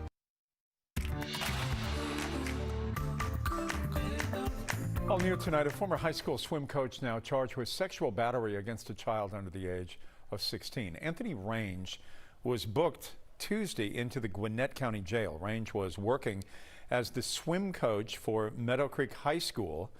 Posts began to circulate on social media that made accusations against him. Range quickly retired on June 24th as the school district launched an investigation. He's now being charged with 2 counts of sexual battery against a child under the age of 16. President Trump applying pressure to schools to reopen, threatening to cut funding for those that do not resume in-person classes. Tonight, Atlanta's mayor says she is against that decision, and the president is focused on the wrong things. This president needs to focus on how do we get technology expanded into all of our school systems? How do we expand broadband so that if we are faced with children having to go through virtual learning again in the fall, that they all have access to technology and broadband? That's where he can better use his efforts and not the theatrics that he continues to spew from the White House. Several districts in the metro Atlanta area, including Fulton and Cobb, have pushed back their start dates, and Georgia sees some of the highest numbers of daily COVID-19 cases on record. Some districts are allowing parents to decide whether to send their kids in person or online to class in the fall. President Trump's tax returns will be kept out of the public's reach for now. Two Supreme Court rulings today made the decision, one case deciding whether Congress could get access to Trump's financial records. The other case had to do with whether prosecutors in New York could get them, including tax records. The cases will now go back to lower courts. The president's personal lawyers argue he is immune from grand jury demands, particularly from local prosecutors. The president responded to the rulings, calling them not fair to this presidency. New audio recordings from the interviews surrounding the death of Breonna Taylor now are revealing new details about the events leading up to her death at the hands of Louisville police. In the interviews, one sergeant insists officers knocked and announced themselves when they arrived at Taylor's apartment after midnight on March 13th. Officers also say they rightfully returned fire after Taylor's boyfriend Kenneth Walker fired a shot. Taylor, a 26-year-old African-American emergency room technician, died after she was hit at least 8 times during the shootout. No charges have been filed against those 3 officers who fired the weapons that night. One has been fired. A new study found systemic bias during jury selection in California, and some say it is part of a national issue. Now some are speaking up to make sure the legal system is truly fair and balanced. Here's NBC's Miguel Amaguer. Tonight, the demand for change is stretching beyond law enforcement and into the courtroom, where nationwide, black people are convicted at higher rates. They're prosecuted more, they're arrested more, they're punished more. And very few people who look like them actually sit in judgment of them. Brendan Woods, the chief public defender in Oakland, California, says it all begins with bias during jury selection. I have an African-American woman in our office here who's tried cases, over 20 cases, and she can count the number of black jurors she's had on her jury on one hand. Discrimination is illegal, but peremptory challenges allow the prosecution and defense to dismiss potential jurors without any cause. While either side has the right to object to strikes that appear racially motivated, Woods says prosecutors often defend their strikes using reasons that only appear race neutral. I had a juror, an African-American woman, who was actually excluded because she was wearing what's called a puffy coat. A new review of appeals involving issues with peremptory strikes finds prosecutors striking black jurors in 72% of those cases, while striking white jurors in less than 1%. Some of the reasons? Because they had dreadlocks, were slouching, wore a short skirt and blinged out sandals, visited family members who were incarcerated, or had negative experiences with law enforcement. If you say that you can't be fair because you distrust the police, you're then going to exclude 98.9% of all black people from jury service. Black people, rightfully so, have a distrust for law enforcement. The Association of Deputy DAs in LA calls the study flawed, writing in part, the cases examined constitute less than 1% of jury trials conducted in the state. To draw a conclusion that racial discrimination is pervasive stretches the definition of pervasive. I've literally had jury trials where one of the jurors came in and had, tattoos across their forehead that said, F the police. That's not a juror that you're going to feel very comfortable is going to listen objectively to the testimony of a police officer. UC Berkeley law professor Elizabeth Semmel, who led the study, also helped craft state legislation, opposed by many prosecutors and some judges, that would make many of the reasons used to defend jury strikes invalid. The status quo perpetuates discrimination, and that it is past time to take a bold and decisive step toward ending it. Growing calls to rebalance the scales of justice for all.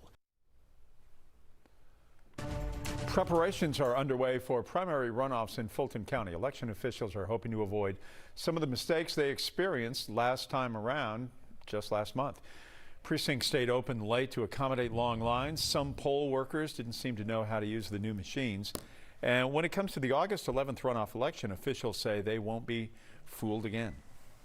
We participated in a program for a while where we were keeping track of line lengths and wait times. We are also using past voter turnout data for early voting as well as for election day. So we'll be looking at projections as well from previous elections. Here are just a few of the new measures. Earlier this year, Fulton County only hosted 5 early voting sites. They will up that to 20 for the runoff. And to better prepare poll workers, they have been training for early voting since last week. Training for Election Day starts now. The voter registration deadline is Monday, July 13th. Early voting goes from July 20th through August 7th. Another week of more than 1 million people filing unemployment claims, and right now there is an extra $600 per week benefit that comes along with unemployment insurance, but that program is due to stop in a few weeks. Joining me right now is Ted Jenkins, CEO of Oxygen Financial and author of the Amazon bestseller 21-Day Budget Cleanse. If you consume Atlanta media, you know Ted. You don't need any introduction to him. All right, Ted, great to have you on board again with us. So what happens when the extra unemployment paychecks run out? Well, Jeff, you are exactly right. The unemployment, it's going to end out this $600. It's going to expire on July 31st. That's going to affect roughly 20 million Americans. Now, Congress has passed an act so far, Jeff, called the HEROES Act, and this would extend unemployment benefits until January 31st of 2021. But so far, the Senate has not passed that act. So there are a number of bills that have been thrown around. One's called the Schumer-Wyden bill. That would start at $600 for unemployment benefits, but it would go down by $100 every time the national unemployment goes down by 1%. However, there's another bill being thrown around called the Portman bill, and this bill is around a return to work bonus, which means you'd have to go back to work, Jeff, but it would pay you $450 every week while you're back at work. So right now, as it stands, there's nothing in place for people at the end of this month. It will run out, but I suspect that there will be something that will be done here by the end of July or the beginning of August. A broader question for you, Ted, and this is, here we are in this crazy year of 2020, and you know, it's hard to go to movies, it's hard to have any entertainment. You know, is this a good time perhaps to reconfigure your budget as far as money that maybe you spend on entertainment or eating in restaurants that you simply are at home more now? Is it time to take a look at those numbers? Well, I think it's eye-opening, Jeff, because certainly consumer behavior patterns, they are changing right now. And a lot of people during the coronavirus, they've been spending more money on things like food and health and online shopping. And you're right, they've been spending a lot less money on leisure and travel and entertainment and things like that. But it's a great time to dig into those credit card bills in your bank account and say, what memberships, what subscriptions am I just not using anymore that I don't need? Things like auto insurance, Jeff. You might have told your auto insurance company that you drive 15,000 miles a year. Now your company has told you you have to work from home and you only drive 2,000 miles a year, and that may give you an opportunity to save on auto insurance. So it's a great time, anywhere from negotiating your interest rate on your credit cards to simply saying, should I cut the cord? All of those things are good and they're on the table to shop for right now. How do you feel about refinancing your home? Is this still a good time? I love it, Jeff. I mean, look, interest rates are at a 30-year low at 3% for 30-year rates and 2.5% for 15-year rates. But you have to ask yourself this simple question. How much is it going to cost me to refinance? How much money will I save monthly? And will I be in my home long enough to recoup the cost of the refinance? And for those that are getting close to retirement, you got to remember, if you reset your 30-year mortgage, you might have to carry that mortgage into retirement and ask yourself, can I still really afford that payment while I'm retired? Ted, we are lucky to have you, and we are grateful to have you as well. Your insight and information always a great lift. Ted Thanks, Jenkins, Jeff. Thanks, CEO, you bet, CEO of Oxygen Financial and author and man about town. Thanks. Senator Kelly Loeffler's comments about Black Lives Matter is getting attention from those wanting her U.S. Senate seat. We spoke with the Reverend Raphael Warnock. Coming up. And after a pretty active late afternoon and early evening, things are finally starting to die down as we're watching the showers and thunderstorms diminish. Stay with us. We'll talk about whether or not we'll see additional showers and storms developing tomorrow or into the weekend. Coming up, as the Big Ten and major conferences plan on changing the football schedule, is UGA still planning on having a season? We'll get the latest on what's being discussed inside the program coming up next. Or altered taste can be a symptom. We answer your coronavirus-related medical questions. Because 11Alive is where Atlanta speaks. Televised newscasts not enough for you? Get even more at 11Alive's YouTube channel, where you'll find uncut interviews, extended body cam footage, live streams of Atlanta's biggest trials, and more. Subscribe to 11Alive today.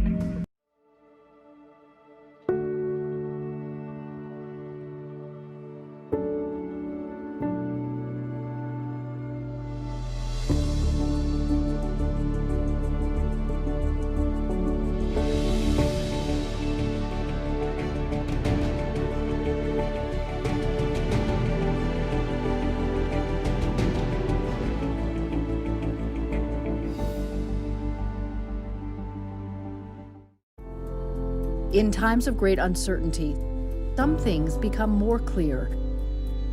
The things we take for granted, the people we depend on daily. Here at 11Alive, we'd like to say thank you. First responders, medical staff, sanitation workers, truck drivers, postal workers, and every brave Georgian doing their part to make a difference.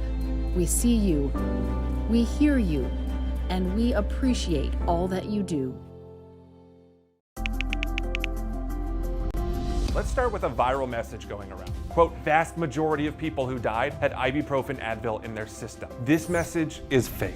We just bought 20 dust masks for $97. Are you doing this to help people or are you doing this to make money or both? Both. Take this email sent to the Verify team. Is it safe to have your house cleaned by outside workers? The best practice is to limit guests to emergencies only.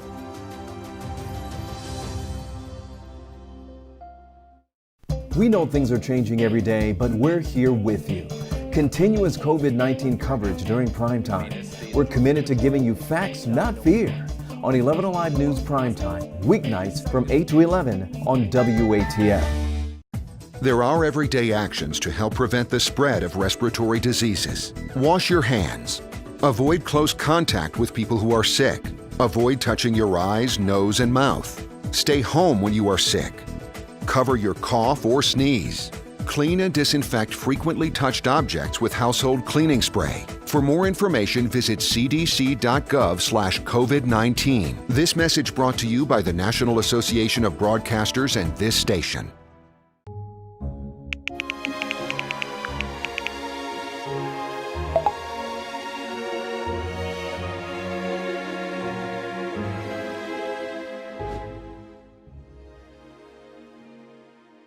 Today at noon on 11Alive. We are seeing that lack of smell or altered taste can be a symptom. We answer your coronavirus-related medical questions. Because 11Alive is where Atlanta speaks. Televised newscasts not enough for you? Get even more at 11Alive's YouTube channel, where you'll find uncut interviews, extended body cam footage, live streams of Atlanta's biggest trials, and more. Subscribe to 11Alive today.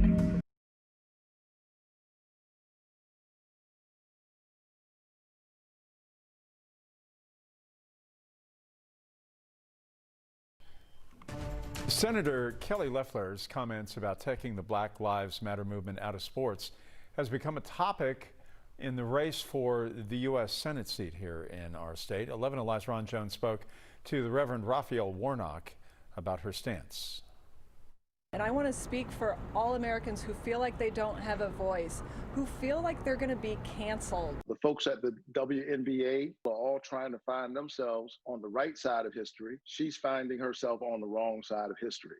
Reverend Raphael Warnock is making reference to Republican Senator Kelly Loeffler's comments about not wanting WNBA players to wear uniforms supporting Black Lives Matter. Warnock is one of many challengers for Loeffler's seat in November. I'm not going to let a political movement tear our country apart. She's already said that she believes that Black Lives Matter is nothing more than a political movement. It does not belong in sports. What do you think about that? People are literally dying on the streets. And she's playing politics. In fact, the worst kind of politics, the politics of division and fear. Black Lives Matter simply seeks to affirm the humanity of all citizens, to uplift the great American creed of equal protection under the law. We also talked about the uptick in violence in Atlanta, especially the tragic death of 8-year-old Secoria Turner over the 4th of July weekend. How do we curb the recent violence right here on our streets? Warnock says he does not believe it starts with more policing. And justice is what love looks like in public. We got to listen to the most marginalized members of the human family, parents who are struggling, trying to make a way out of no way. Now is the time for us to turn toward each other and not on each other through the politics of division, bigotry, and hate. Well, finally, things are calming down out there tonight as we had a really good coverage of showers and storms over metro Atlanta late afternoon and during the evening hours. Some spots got hit harder than others. We had reports of damage over in DeKalb and Gwinnett County with some trees down. Now most of the rain is down to the south, and it's a lot calmer than it was earlier. And you can see that trend of everything pushing to the south and not as strong as it was earlier. You can see here in Meriwether County still some moderate rain right there around Woodbury, near Gay, Georgia. A few little isolated, stronger showers there, but we're not really seeing much in the form of thunder and lightning. We only have 3 lightning strikes in the past 15 minutes as that is pushing to the south toward Upson County, toward the southern parts of Meriwether County, closer to Pine Mountain, and it is weakening as it pushes to the south. You can see it kind of just shrinking up here, not as much orange and yellow as what we had earlier, and also not as many lightning strikes as what we had earlier too. Same thing in Atlanta. The light rain that we had kind of lingering around after the heavy stuff is pushed away, and we're starting to dry out a little bit. It's still going to be very muggy during the overnight hours, and in North Georgia, mainly dry. We've been watching just a couple little spotty showers that have been developing here and there, but those are also dying out as well. And really for the rest of the overnight hours, once we get this to the south side to finally fall apart and move away, I think we'll be mainly rain-free for the rest of the nighttime hours. Here's a live look in Rome, where the streets are dry there, a little bit of a breeze, as you can see from the flags there. And we also have Tropical Storm Faye. Now, we updated this just a little while ago for you, but we just got the latest advisory in from the National Hurricane Center. This is the 11 p.m. advisory. You can still see the center of the storm just off the coast of North Carolina, 45-mile-an-hour winds. It's moving to the north at 8 miles an hour. The tropical storm warnings extend through the New Jersey coast, including Long Island there for New York, and up into New Hampshire and Connecticut, Connecticut and Rhode Island, where we have those warnings in effect. We do think it's going to be making landfall at some point during the day tomorrow there on the New Jersey coastline, then moving through New York with some wind and rain, and then falling apart as it pushes up into Canada. So that direct landfall will be more in the afternoon in New Jersey. However, it's going to be parallel to the coast, so there'll be a lot of rough surf, wind, and rain there in the mid-Atlantic region as well. So your weather headlines showing lower rain chances that we're going to be seeing here in our area the next few days, and with those lower rain chances, it's getting hotter.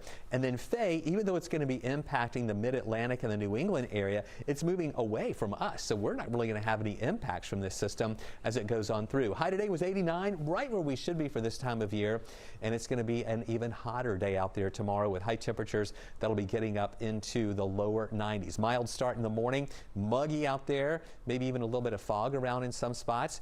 And then we're at 91 in the afternoon, 92 on Saturday, 91 on Sunday with muggy conditions, and only a 20% chance for a shower. 30% chance early on Monday, back to a 20% chance Tuesday, Wednesday, and Thursday, but staying hot. High temperatures each day in the lower 90s. The Ivy League has suspended all fall sports, at least until the spring. The Big Ten and the ACC are planning on only conference games. Alex Glaze caught up with UGA insider Roddy Nabulsi about what that decision is going to mean at Georgia and what the thought process is. Alex Glaze with our UGA insider Roddy Nabulsi. Roddy, I want to start here. What are you hearing inside of the UGA program about the possibility of playing football in 2020? From what I'm getting from the inside, at least at UGA and some of the other SEC schools where I have sources, they're worried about it. They're worried about the numbers. They don't like the trend lines. They think that they're doing everything possible to have a normal season. What they think may happen is exactly what you saw with the ACC yesterday. They're not saying, hey, look, we got to go to spring or anything like that yet. They're saying, if there is any sort of adjustment to the schedule, right now they're probably looking at a delay and possibly a SEC conference schedule only. They're not expecting that to happen at this point. Again, there's still time to make that decision. What do you think UGA's biggest hurdle is to returning to play? First and foremost, there are student athletes. They want to be able to get their education on campus. Now they have to figure out a safe way to do that. And once they get that down, then you address sports. So when I'm talking to people inside the program and outside the program who deal with the program every day, and I ask them, hey, what are you hearing? They're all saying, look, we got to get the students on campus. We have to be able to do that in a safe way, and then we'll go from there. Stanford had to cut 11 athletic teams this week. What are you hearing from UGA? Could you see Georgia following suit. I'm not going to bother Georgia, and I don't mean to sound flippant about that because they have such tremendous reserves. The resource department over there does a great job. Most the D1 schools run at a deficit. College football costs them money.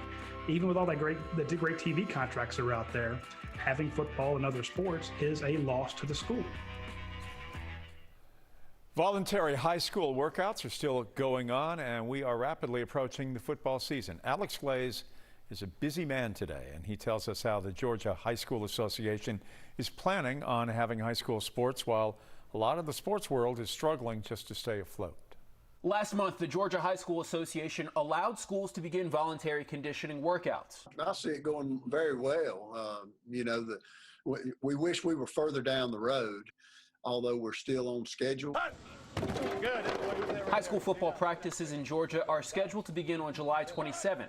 Other fall sports are scheduled to begin on August 1st. I'm confident that we're going to have sports. That's what our goal is. States around the country are dealing with the COVID-19 pandemic differently. Governor Bill Lee of Tennessee has already banned contact sports until August 29th. In Georgia, Dr. Hines says GHSA will continue to monitor the data as they make decisions to lighten restrictions and eventually get to playing football. Testing has been a critical tool for college and professional sports teams as they started back up. When it comes to testing every high school in Georgia, that's not fiscally possible. Testing, those are local decisions. Those are individual decisions. The Georgia High School Association does not have a testing program. Those would be unfunded mandates. It's money that we obviously don't have. Guidelines currently require symptom reporting at the schools to determine whether a student can participate or be referred to go get a test. You can build up, quite a bit of data over 470 schools. Dr. Hines also said that regardless of if a student is doing distance learning or attending classes in person, if that student meets eligibility requirements to play, then they're eligible to play. As long as they're enrolled in that school, and they meet all other areas of the eligibility requirements, then yes, they would be eligible. Today, the College Park Skyhawks named the first female general manager in the G League. Tori Miller will take over basketball operations for the Hawks developmental team. She was promoted from within the organization, and we will take a break. We're back right after this. Cough or sneeze. Clean and disinfect frequently touched objects with household cleaning spray. For more information, visit cdc.gov/COVID-19. This message brought to you by the National Association of Broadcasters and this station.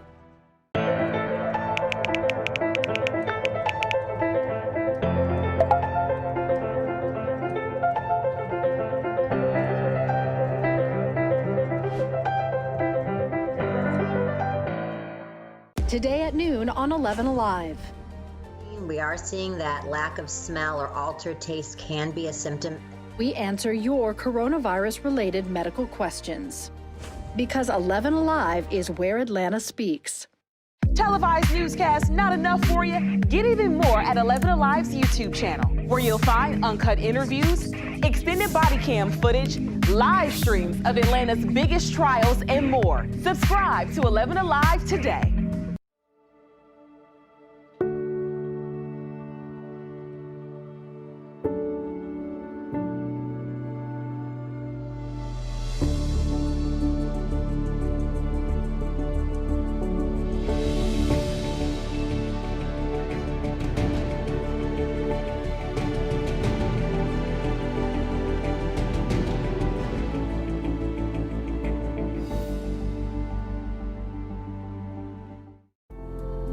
In times of great uncertainty, some things become more clear. The things we take for granted, the people we depend on daily. Here at 11Alive, we'd like to say thank you. First responders, medical staff, sanitation workers, truck drivers, postal workers, and every brave Georgian doing their part to make a difference. We see you, we hear you, and we appreciate all that you do. Let's start with a viral message going around. Quote, vast majority of people who died had ibuprofen Advil in their system. This message is fake. We just bought 20 dust masks for $97. Are you doing this to help people or are you doing this to make money or both? Both. Take this email sent to the Verify team. Is it safe to have your house cleaned by outside workers? The best practice is to limit guests to emergencies only.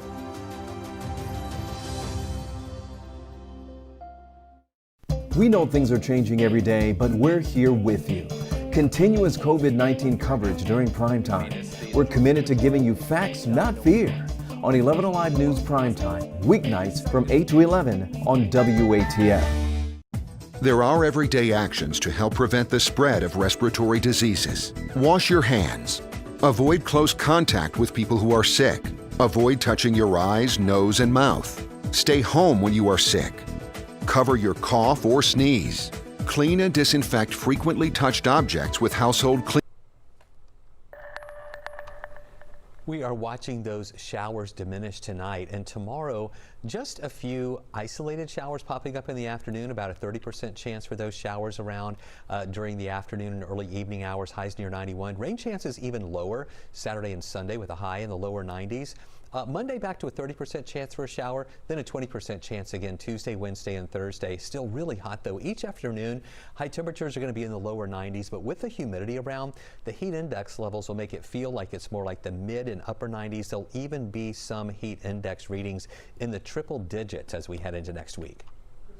And thank you for watching 11Alive Primetime. Switch to 11Alive now for Up Late. Remember, the news continues all the time online at 11alive.com. Have a great evening. To 11Alive today.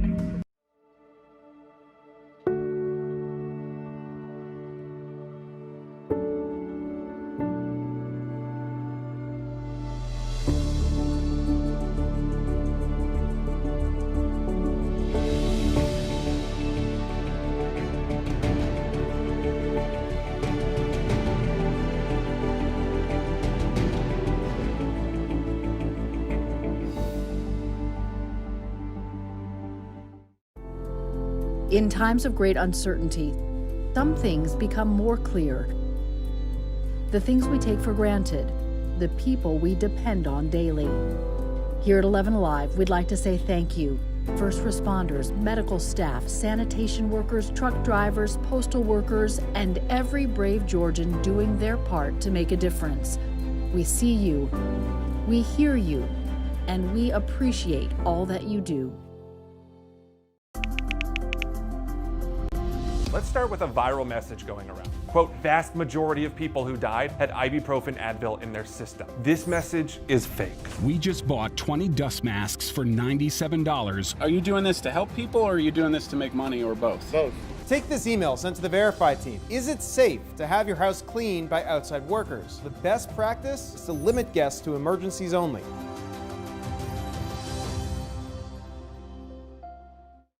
We know things are changing every day, but we're here with you. Continuous COVID-19 coverage during primetime. We're committed to giving you facts, not fear. On 11Alive News Primetime, weeknights from 8 to 11 on WATF. There are everyday actions to help prevent the spread of respiratory diseases. Wash your hands. Avoid close contact with people who are sick. Avoid touching your eyes, nose, and mouth. Stay home when you are sick.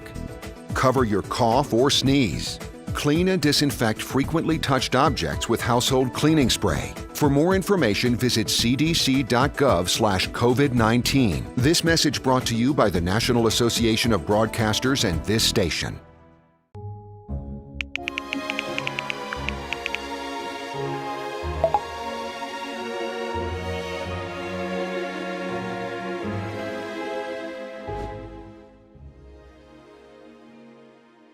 Today at noon on 11Alive.